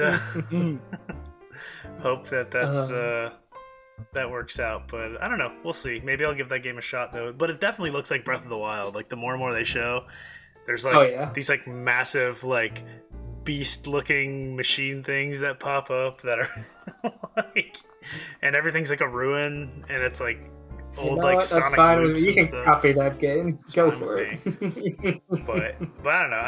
I think there's a lot of potential there to have like Sonic running as fast as he can through a massive open world. I just want to run around and do cool stuff, and like, give me a world to do that in. Sounds fun to me. Yeah. So we'll see. Sony kind of kicked off everything with the major developers for June for the week of what would have been E3 with a state of play. Officially announced Resident Evil 4 is going to be getting a HD remake like they've been doing with all the other ones. They never did. They do 3? I know they did 2. I don't remember. They did do 3. Okay. Yeah. Oh yeah, you're right, because I remember seeing videos of it. So this is next. This is the big one people were hoping for, and they're gonna skip everyone's 5. like, favorite. Everyone hated 5, so I don't think they're gonna do 5. But everyone. Yeah, I'm not sure what they'll do after this, because like 5 and on feel pretty modern still. I don't know. Maybe I'm just wearing rose-tinted glasses. Everybody hated 5 and 6, from what I remember. Yeah, like the original game or the remake of it. The original. They've never been retouched. Yeah, those two. So Resident Evil 5 and Resident Evil 6, when those came out, they just got like completely on by the communities, and like I don't remember. Yeah, that series was kind of on a downward trajectory from those two games until 7 came out, and everyone like fell back in love with the game. And 7 just like revitalized the series, and then they started like remaking the older ones, and they're like, "Oh man, this is amazing." So 4 was always one that like I was huge on 4 because I had a GameCube, and it was GameCube exclusive at first, and like it was. And I went and got like Resident Evil 0 and like the remakes and stuff for GameCube, and but I got 4 and was really excited for it, and I always sucked at it. I was so bad at it, like the controls, and like I'd always run out of ammo, or just I'd get destroyed during like the QuickTime event when you had to like dodge the giant alligator. I've talked about that before multiple times on here. But I don't know. We'll see. I don't know if I'll touch this again. I'll see how it plays and what people say about it. But I've tried to play some of the other remakes of this game, like the HD remake on Steam. I have that. Tried to play it.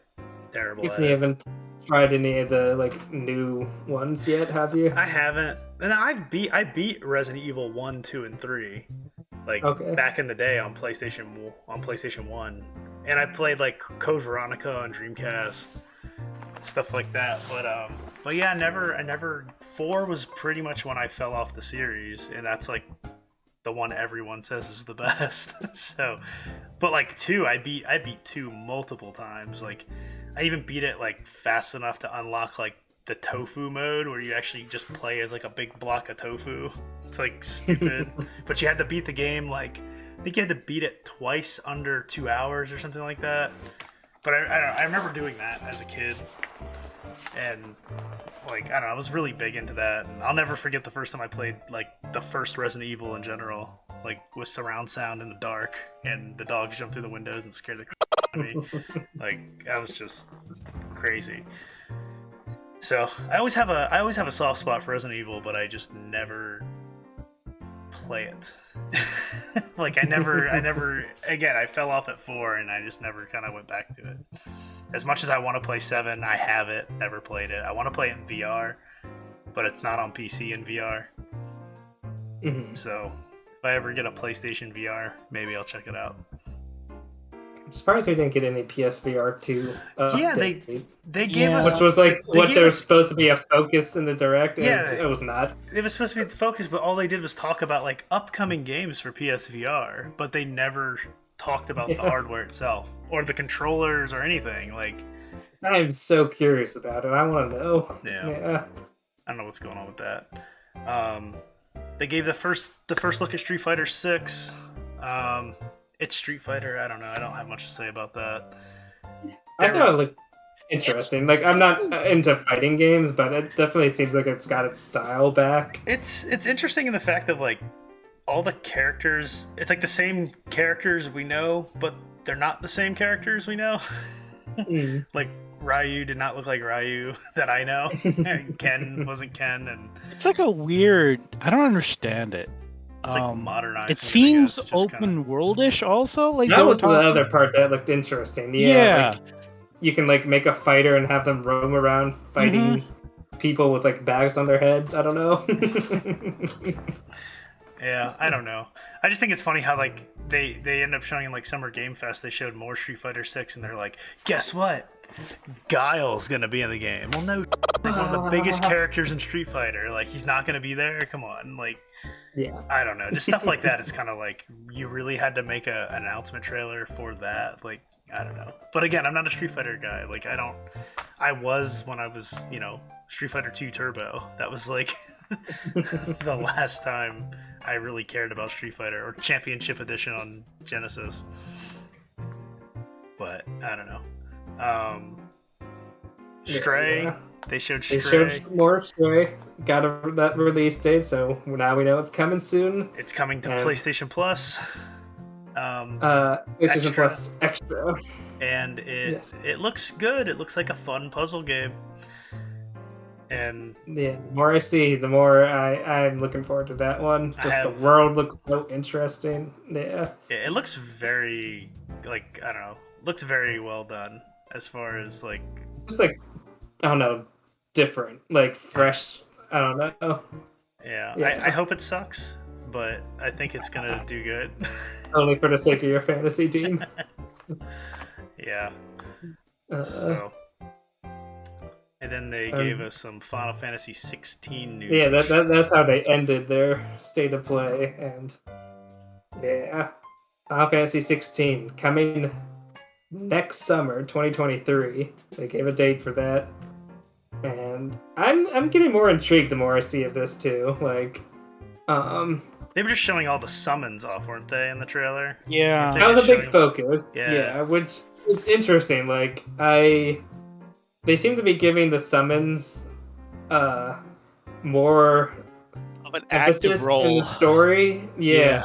Like they're like not just like little things you summon in battle. These are things that are like titans and that like actually will shape the world around them. Like the clips they showed gave like your summon and the enemy summon health bars, which makes you wonder. Would you be battles?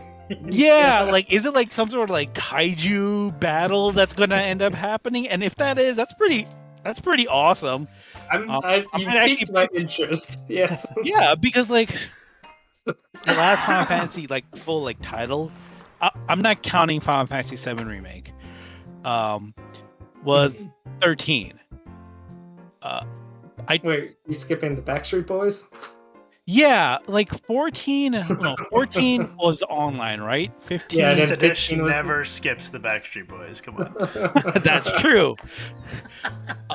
They are my favorite.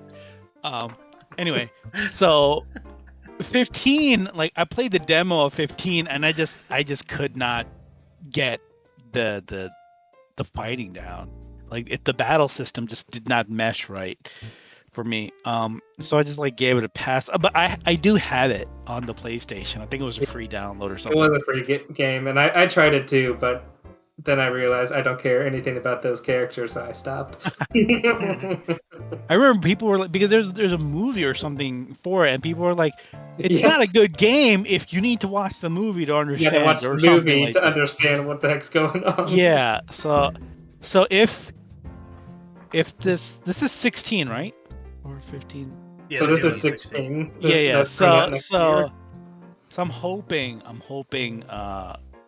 that this will, finally be the Final Fantasy game that gets me back into the I don't want to call it a series because Final Fantasy games aren't a series, except for like X1 and X2, and then there's Final Fantasy 13 like and an anthology, Final Fantasy 13 too. Yeah. But like but yeah, I'm hoping because it just looks crazy. And it's funny you say that because like you're excited for like the first one, and I'm looking like, okay, I still need to beat Final Fantasy VII Remake, and then I'm like, I've still never played Final Fantasy 3 on Super Nintendo, and I'm like, that's a glaring hole in my gaming. Final Fantasy 2 as well is another one that's like supposed to be just amazing. Me, who actually loves the Final Fantasy series because of mainly 7 and continuing on, I don't care about those old ones at all. Yeah. I mean, again, like I loved 7 when it came out, but the remake is like it's. I want to play the original now after playing the remake. So I played 8. I loved 8. I played 8 was just wacky. I could not get into 8 at all. With all like the card game and everything, and like I don't know, I fell off 8 hard. And then, Gunblades, man, how could you not love Gunblades? And then 9 I like never played, but then when 10 came out, it was like I had a PS2 and it was the first one. I was all stoked to play that, and then and then that was like the last one I ever played until the remake of 7. In 2, I got way into the whatever game that was. Blur's Ball or whatever. Yeah, that ball. Yeah, that game. I got way into it. Sphere. Yeah, I got so into that. That was when I got to that part of the game. I was like, well, I guess I'm not playing this game anymore. I was just like, I'm done. Like, I don't know. It definitely turned me off.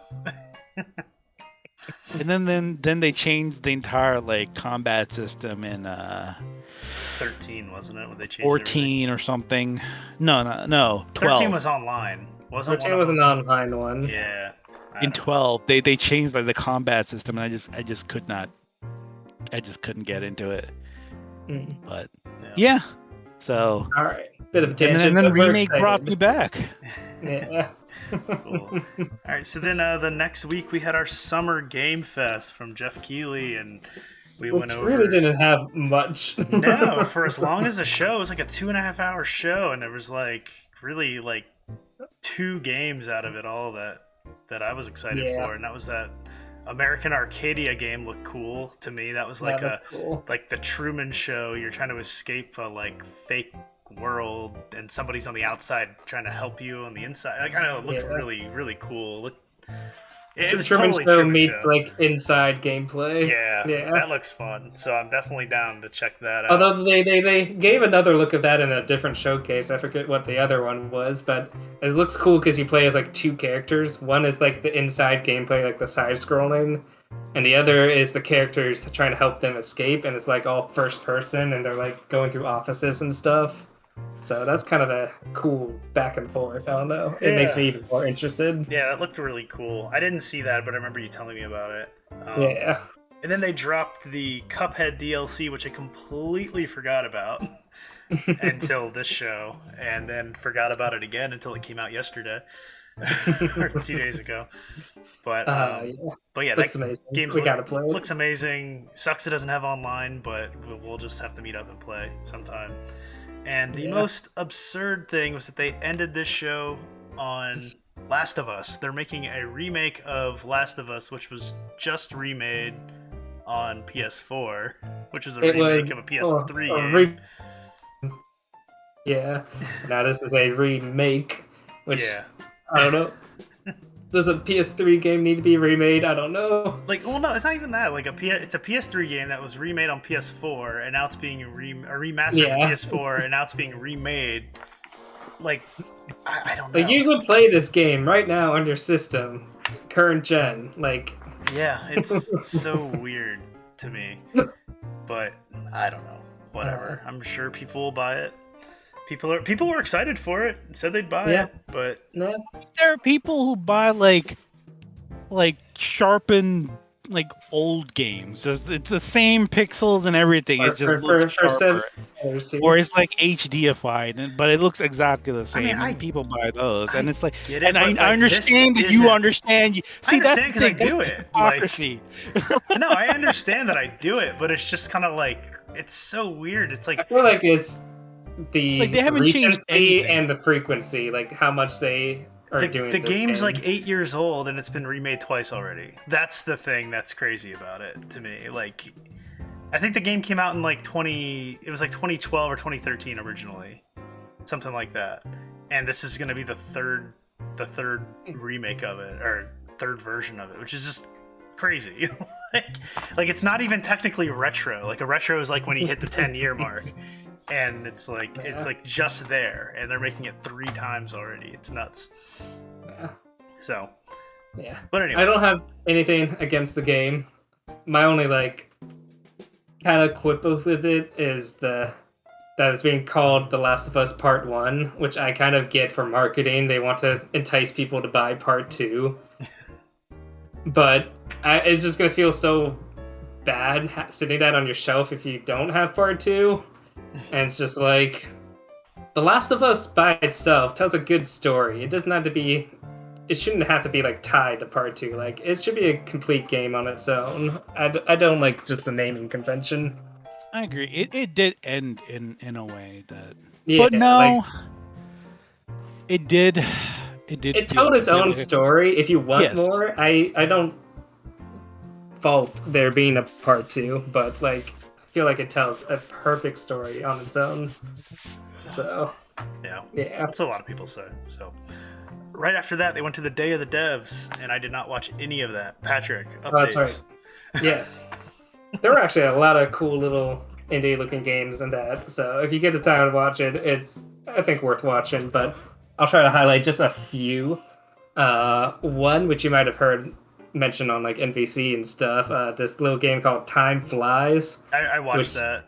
I watched the trailer. Yeah, it's like, think of like the game Minute, where you have like a very limited lifespan, but you play as a fly, and you're trying to like go through your fly's bucket list and like fly around this room and do little things before time runs up. Yeah, that looked fun when I watched the trailer. Yeah, cool.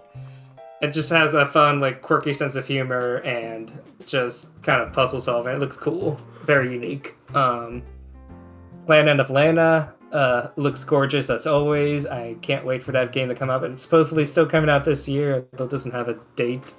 But yeah, that game just looks gorgeous. So I love the aesthetic of it, and I think it's gonna be cool. I wanted to point out a game called Animal Will. I don't know if you've heard of this game before. It's been in development for a long time, so I just wanted to kind of highlight it. It's very kind of like, Tom Marks kind of described it almost like the closest game he's been excited for since like Hollow Knight.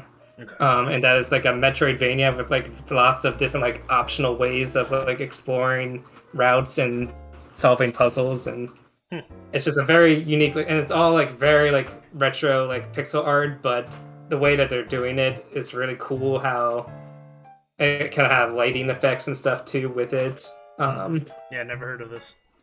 Yeah, so I'll get a trailer up with our YouTube video. You can see it if you rewatch this episode. And then the last game I'll mention real quick is for this showcase is Schim. It's a game where you like play within shadows and stuff. You're like this little shadowy creature, and you're like hopping between shadows cast in the real world, and you can like rotate the camera and stuff. And like, I just love shadow games. So anything that has like Lost in Shadow on the Wii was really cool. I like that game a lot. I played it. I played a bunch of that. That was fun. That kind of reminded me of like Inside and stuff like that too. Yeah, I am a sucker for any game that uses like light and shadows in interesting ways. So this one looks pretty cool.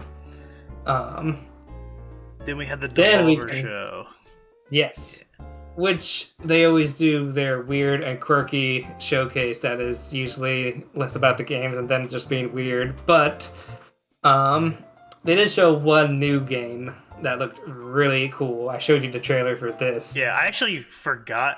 I forgot what the game is like, so go ahead. Okay, but I remember when I watched it, I was like, yes, I have to have that when it comes out. Yes, it gave you goosebumps. Yes, and I will re-describe it and give you those goosebumps again. The Plucky Squire. It starts off with like a storybook, and you're like inside a storybook playing as this little squire, and it's like really cool aesthetic, just like, oh man, you're playing inside a book, that's so cool, and the pages are flipping, and it's got like punch out and all kinds of cool little funny things going on. And then halfway through the trailer, Squire jumps out of the book, and you're on the desk in this children's room that looks like out of Smash Brothers. Yeah, that's what it was. Yeah, that looked really cool. And then it keeps going, and you're like, oh, whoa, that was cool already. But it keeps going, and you're like, oh, he's like traveling on the side of a mug like Mario Odyssey. He's like jetpacking around the bedroom. It's just like, oh, right, I'm sold. Yeah. Stop. Yeah, that game looked really, really cool. I remember that now. Yeah. So that was probably, out of all the games, out of like the one that stood out to me the most. I think that was the most interesting. So cool. There you go, Plucky Squire. Yeah, that's on the list. After that, there's so many other showcases I watched that I don't think either of you watched, but I will just try to quickly highlight a few games that looked cool. There was the Wholesome Direct, which showed lots of friendly, cool games. One was called Paper Trail, which looked like a cool puzzle game in which you're like folding paper to like make paths for this character to travel around and stuff. So that's cool. That sounds fun. Seemed pretty cool. Yeah. There's a game called Frogs. There was actually a lot of frogs in this direct. I don't know why, but one particular frog game was called A Frog's Tale. It looked like a little frog RPG. What stood out to me was like the combat gave me very Mario and Luigi combat vibes, and that like timed action commands and stuff. I'm like, I love that in a turn-based RPG. So I'm gonna keep an eye on that one. And then Melotonin was a interesting looking game. It kind of looked like a Rhythm Heaven, and like just music mini games. So just with a cool like art direction. So cool. I'll keep an eye on that game too. And then moving on to the Future Games show. Lots of more indie games. One was called the Entropy Center, which I remember you talking about that. Or something. I think that's the one that was kind of like looked Portal-ish. Yeah, except I think that was it. You're using like instead of like a portal gun, it's a gun that like manipulates time. So you can like rewind or fast forward like stuff in the environment. Something, yeah. Kind of cool gameplay with that. Next game I have in here is called Lost in Play. Let me Google that real quick. I think it was a game that looked cool just because of the art style. Yes, okay, there we go. Yes, so that's right. It's a point-and-click adventure game. Ooh, okay. There you go. Okay. And the art style looks like something like directly out of a cartoon from like Gravity Falls or something. Like just really cool, like Disney art style. And it seemed to have like a really fun sense of humor too. Like by the end of the trailer, when they're actually showing the gameplay, you're like this, I forget, like a chicken or a duck, and he's like in a prison and he's like poking the guard with his head, and then he like eats an entire book and like a gloop, like to carry the item. I don't know. It looks cool. Next I have here is a game called The Last Faith. I think that's just like a really cool like Castlevania looking game. And after having played Symphony of the Night and seeing this, I was like, ooh, okay, I'm intrigued. You definitely have all the right vibes going, so yeah, want to keep an eye on that. Yeah. And then next, I might need to Google this one again. Sorry, it's been a while. What is this? Yeah, these are notes from like 3 months ago. No, this is this was the last one. This was a couple weeks ago. Yeah. But still, yeah, we were supposed to record weeks ago. I think this is pronounced Phonopolis. I don't know. Phonopolis. Yeah. They didn't really show much of this game, but I thought the art style looked very cool. It just looks kind of like a puzzle-ish game with a very unique art style. So, yeah, I don't know how to describe it. So just look at the trailer here, and then yeah. And then I think that takes care of all of the smaller showcases, and now we can get to the bigger one, which was Xbox and Bethesda. Yeah, and the only thing I watched from this was what you have here listed as number 1, that we talked about earlier. Which was crazy to think this was announced at an Xbox conference, because we were all expecting, like, Nintendo would drop this news, yeah. But Silksong. is alive.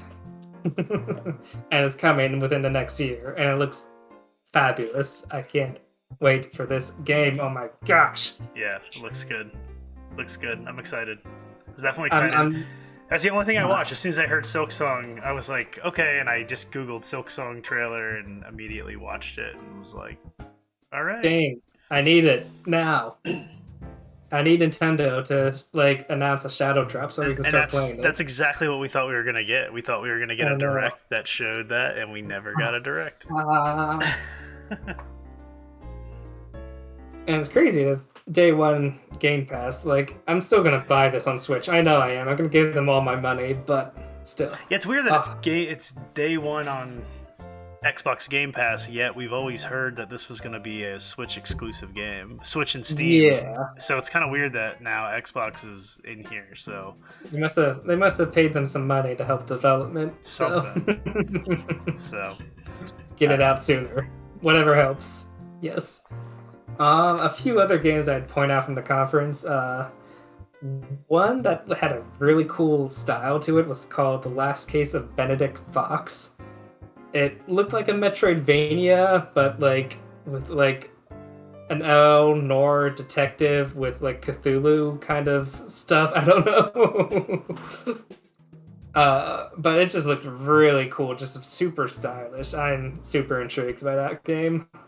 And then they showed a little bit of Diablo 4, which actually I was a little more interested just because the fact that it's going more of an open world kind of concept, I think could do that series well. I feel like it needs to shake it up in some way, and I think that's a good way to do it. Yeah. So. Yeah, that is one thing about Diablo. I feel like it's grown a little stagnant with the like structure of like doing missions in the straight line of an act, kind of. When I feel like exploring is the whole dungeon thing of Diablo's always been like I don't know. It's something that's always put me off. I haven't played Diablo since PC, like the late 90s. Yeah, people still say like Diablo 2 is the best, but yeah, I don't know. Because I'm not saying this is gonna fix it, but it has my interest. I'm like want to keep an eye on it now. I think the only game like after playing Diablo for the first time, like I pretty much just like decided, you know what, these kind of games, I basically said I don't want to play these kind of games, just like those types, until for some reason I picked up Titan Quest, and oh my god, I love Titan Quest so much. After that, it was just like, I don't know what to think about this anymore. Maybe. But Diablo always just felt, I don't know, something about it just. I know everybody loved it, but I just not for. Yeah. I tried to get into Diablo 3 on Switch, which it was kind of fun, but then I was also kind of like overwhelmed by them like having like every single update and like live service going on there. I was like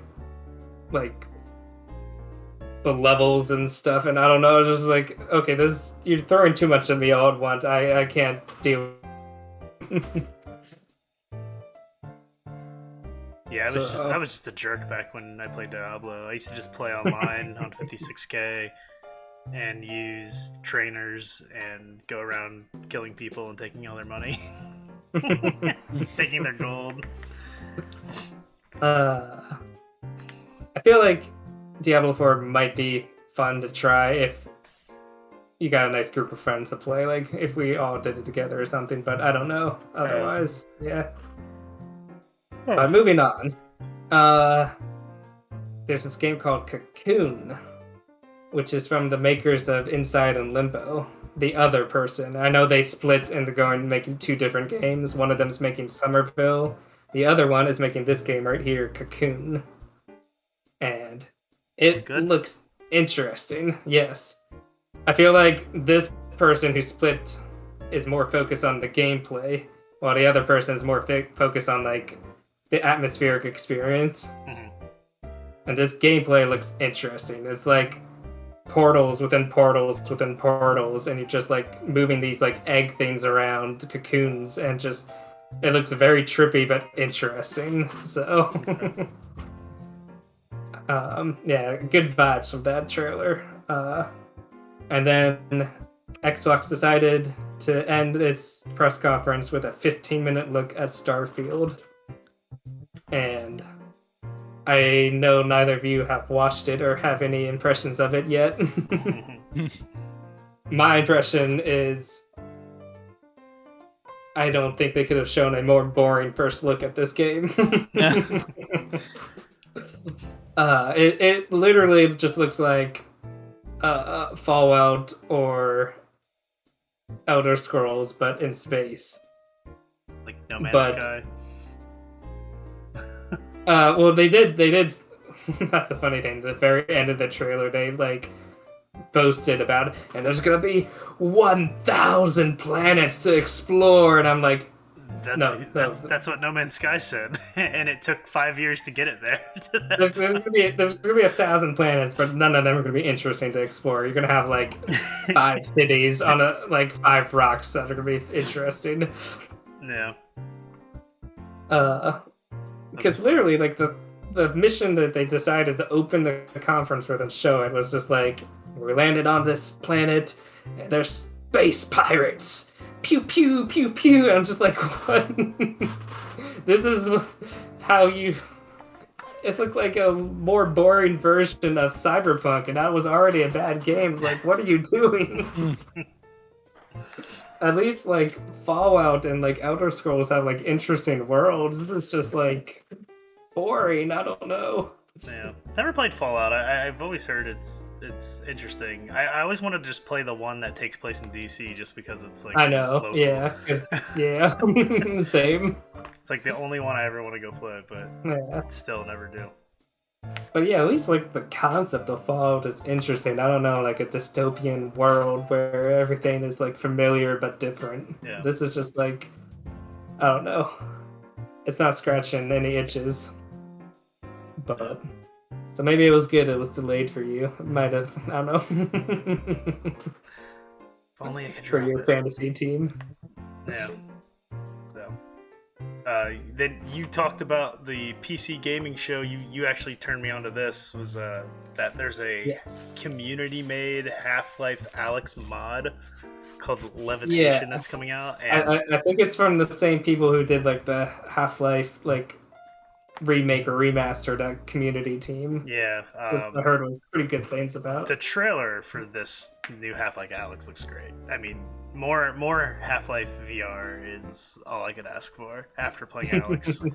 Like the as soon as you have a PC that can support VR, you can borrow my headset and play Alyx. You can borrow my Steam account and play Alyx. It was so good. And I want to talk to you about it. So I'm definitely happy for that, and I kind of want to go play Alyx again, but I know it's gonna make me sick, and I'm gonna have to like make room to play it. So yeah, but yeah, that looks pretty cool. I definitely had to mention that to you. So yeah. And then we're almost done here. 2 last little showcases. One, Square decided to celebrate Final Fantasy VII's 25th anniversary with its own entire showcase, because they are gonna do as much as they can with this game. That cow till it dies. And I'm all for it, you know. So the 2 big announcements of this showcase, because they retouched on some of the previous ones, but one surprise was Crisis Core, which I think is the like prequel, I guess, of Final Fantasy VII. I've never played it. I think, but they are remaking that, and it's coming out this winter, which was very surprising. And it's titled Crisis Core Final Fantasy VII Reunion, which shares a very similar naming convention to Remake, and what they also announced the new name for Part 2, Final Fantasy VII Rebirth, which comes out next winter. So I'm guessing that's more like December 2023 or like January, February 2024. The thing is that Crisis Core was, believe it was a prequel to 7. Yeah. So are they? Is it a remake in the sense of how? I think this was more. Did they say remaster or they say remake? I forget the term analogy.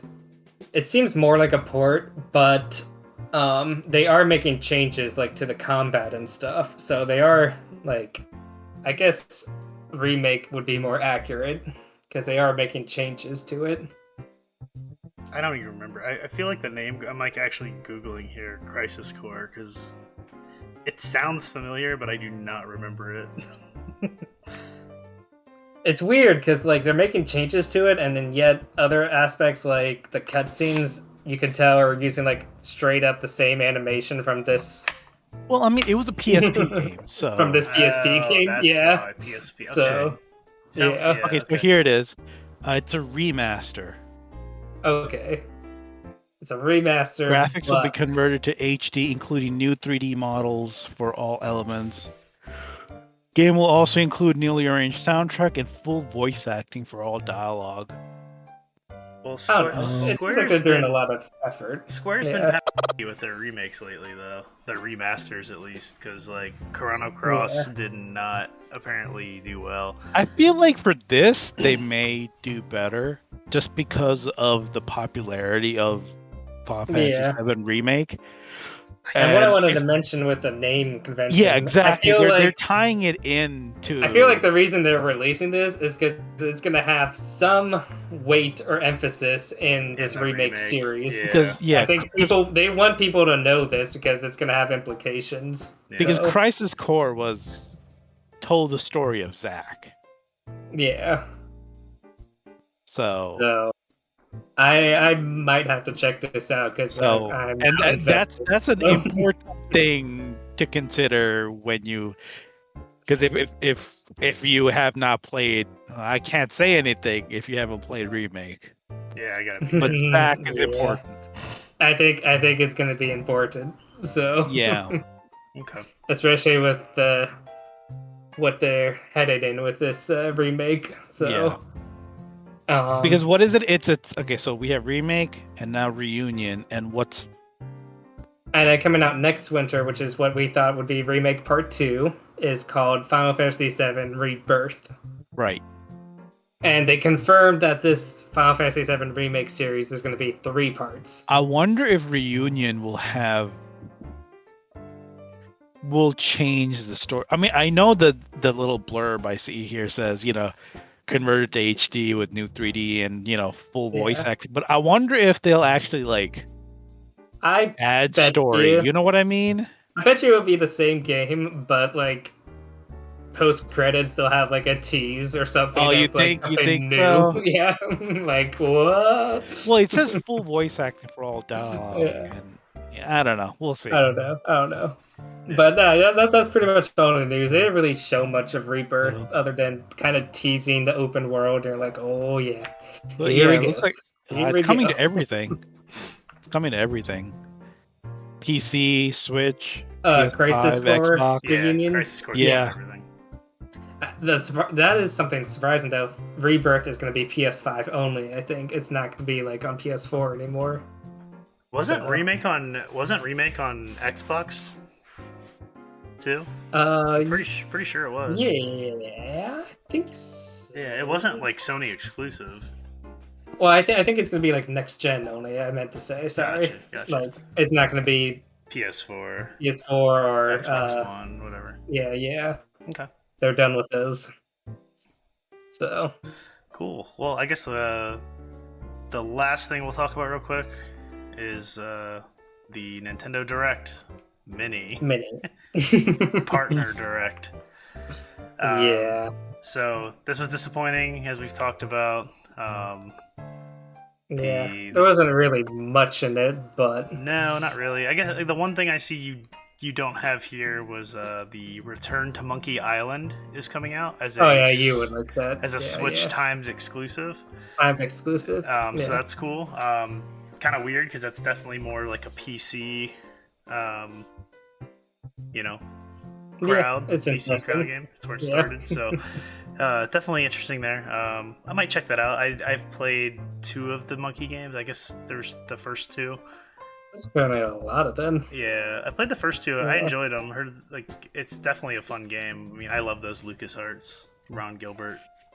Did you see the news about? Yeah, I guess about how Ron Gilbert's being harassed online about it, and he said because people are off at the art style. Yeah. So he just said, "All right, well, I'm not going to share anything else about the game now. So enjoy." So now it's just gonna when it comes out, it comes out. He's not gonna share. So good for him. Yeah, I'm fine with that. That's dumb. Yeah, I get it's different, but what's wrong with trying something new? Get so butthurt about everything. It's just yeah, I don't know. It's weird. It's they're trying to modernize a game series that's 30 years old. What do you expect? Yeah, they've gotta change it up a little bit. We've got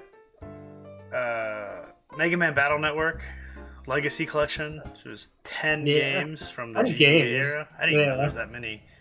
I didn't realize. Yeah. I was never into that series. I never tried them either, but I've always been curious about them. I had a friend who loved playing those games growing up, so we'll see. I put the game on here called Blanc, which I don't know if you remember seeing in it, but it's it looked black and white. It's a black and white game. Black and white, where you play as a fox and a deer. And that looks like a co-op game. It looked cool. Cool art style. I like co-op games. Yeah. Probably gonna have a really sad story like the Fox and the Hound or something, but Fox and the Hound. She left him. She left him there and drove off. Destroyed me as a child. And then them singing the song about if you mess around with that copper hound, you're gonna end up hanging on the wall. I love that movie as a kid. But it's a good fun game. I'm down. We got Mario and Rabbids Sparks of Hope coming out October 20th. Good for my fantasy. That's why I put that there. Again, that's the only headline you needed was a date. The only thing that really stood out for me in this direct was the Live Alive demo, which dropped the day of the direct. It's live. Demo is live alive. It's live. It's the first 3 chapters of the game. Save progress will transfer over to the full version of the game. I started playing it. It looks beautiful. The art style is amazing. The 2D HD engine or HD 2D, whatever. Everything needs to be done in that. It's so pretty, so freaking nice. It's so smooth, but yet it feels retro, but it's so modern still. I don't know. It's hard to explain, but the music is awesome. I'm enjoying the exploration of the game. I played it for an hour, maybe, if that. But the battle system, at least I don't know if it's different throughout the chapters, but I'm playing I can't say. Yeah. I'm playing as the shinobi right now, and the battle system is it's grid based. It's turn based, grid based, but you kind of it's kind of active too. You can kind of move around within a grid, but your damage per whatever move you use is a grid based area fence. Yeah, an area fence, exactly. So that's not my favorite type of play. It's very more strategic RPG, and I don't really like that. But you can be stealth and not even fight with the shinobi. That's kind of something they teach you right off the bat. So I don't know. I need to play it more, but I'm not in love with the battle system on that. But But other than that, I mean, the game looks fantastic, and it hits all the right, points for me, just except for the battle system. Very curious to try out this game. I'm just waiting closer to the release date because if I love it, I don't want to have to wait until it comes out. So yeah, so we'll see. I'm excited for that. And then the last thing is the Persona games coming to Switch finally. Which I guess I should have technically mentioned it for the Xbox showcase too, because that's where that news first came. But everyone wants it on Switch if they want to play Persona, so that's where it made the bigger splash. It's 3, 4, and 5 Royal, I think is what it is, something like that. Yep. So it's all those. I've never played Persona. I know nothing about Persona. People I know a lot of people have an association with this series being on handhelds like the PSP and stuff. So yeah, I think that's why they're very excited to see it on the Switch. So yeah. So, but hopefully we'll get an actual Nintendo Direct here soon, or I'll take an indie world at this point because I want some sports story news. I want more info on Seas of Stars, even though it got delayed. I want to see if there's like any update to it, and of course, looking for that Silksong drop. Silksong's gonna have its own Direct at this point. It's Probably. like it's too big. Yeah, most anticipated. So. But I think that wraps us up. We've got a good 2 hour and 30-minute long podcast. Oh this my evening. goodness! So that's gonna be a lot to edit. It's gonna be a lot to edit, especially if you want to cut out all the F-bombs because there were a few tonight. So so many trailers to download. That's my fault for talking about too many games. And we cut out a lot too. So, but maybe this will get us into a kick of doing stuff a little more, at least once a month instead of waiting 5 months. We can't wait 5 months anymore. And that's my fault. Let's not do that again. Yeah, it's all right. You were dying. It's fine. I was sick a few times. It sucked. But oh well, I think that wraps it up. Anything anyone else wants to close out on before we hit the stop button? Nintendo, man up and give us that Direct. Just stop this nonsense. Do it. Make the walls bleed. 1, 2, 1, 2. E is all that remains of a once powerful note. Right now, you're on the threshold of an amazing adventure. Showtime.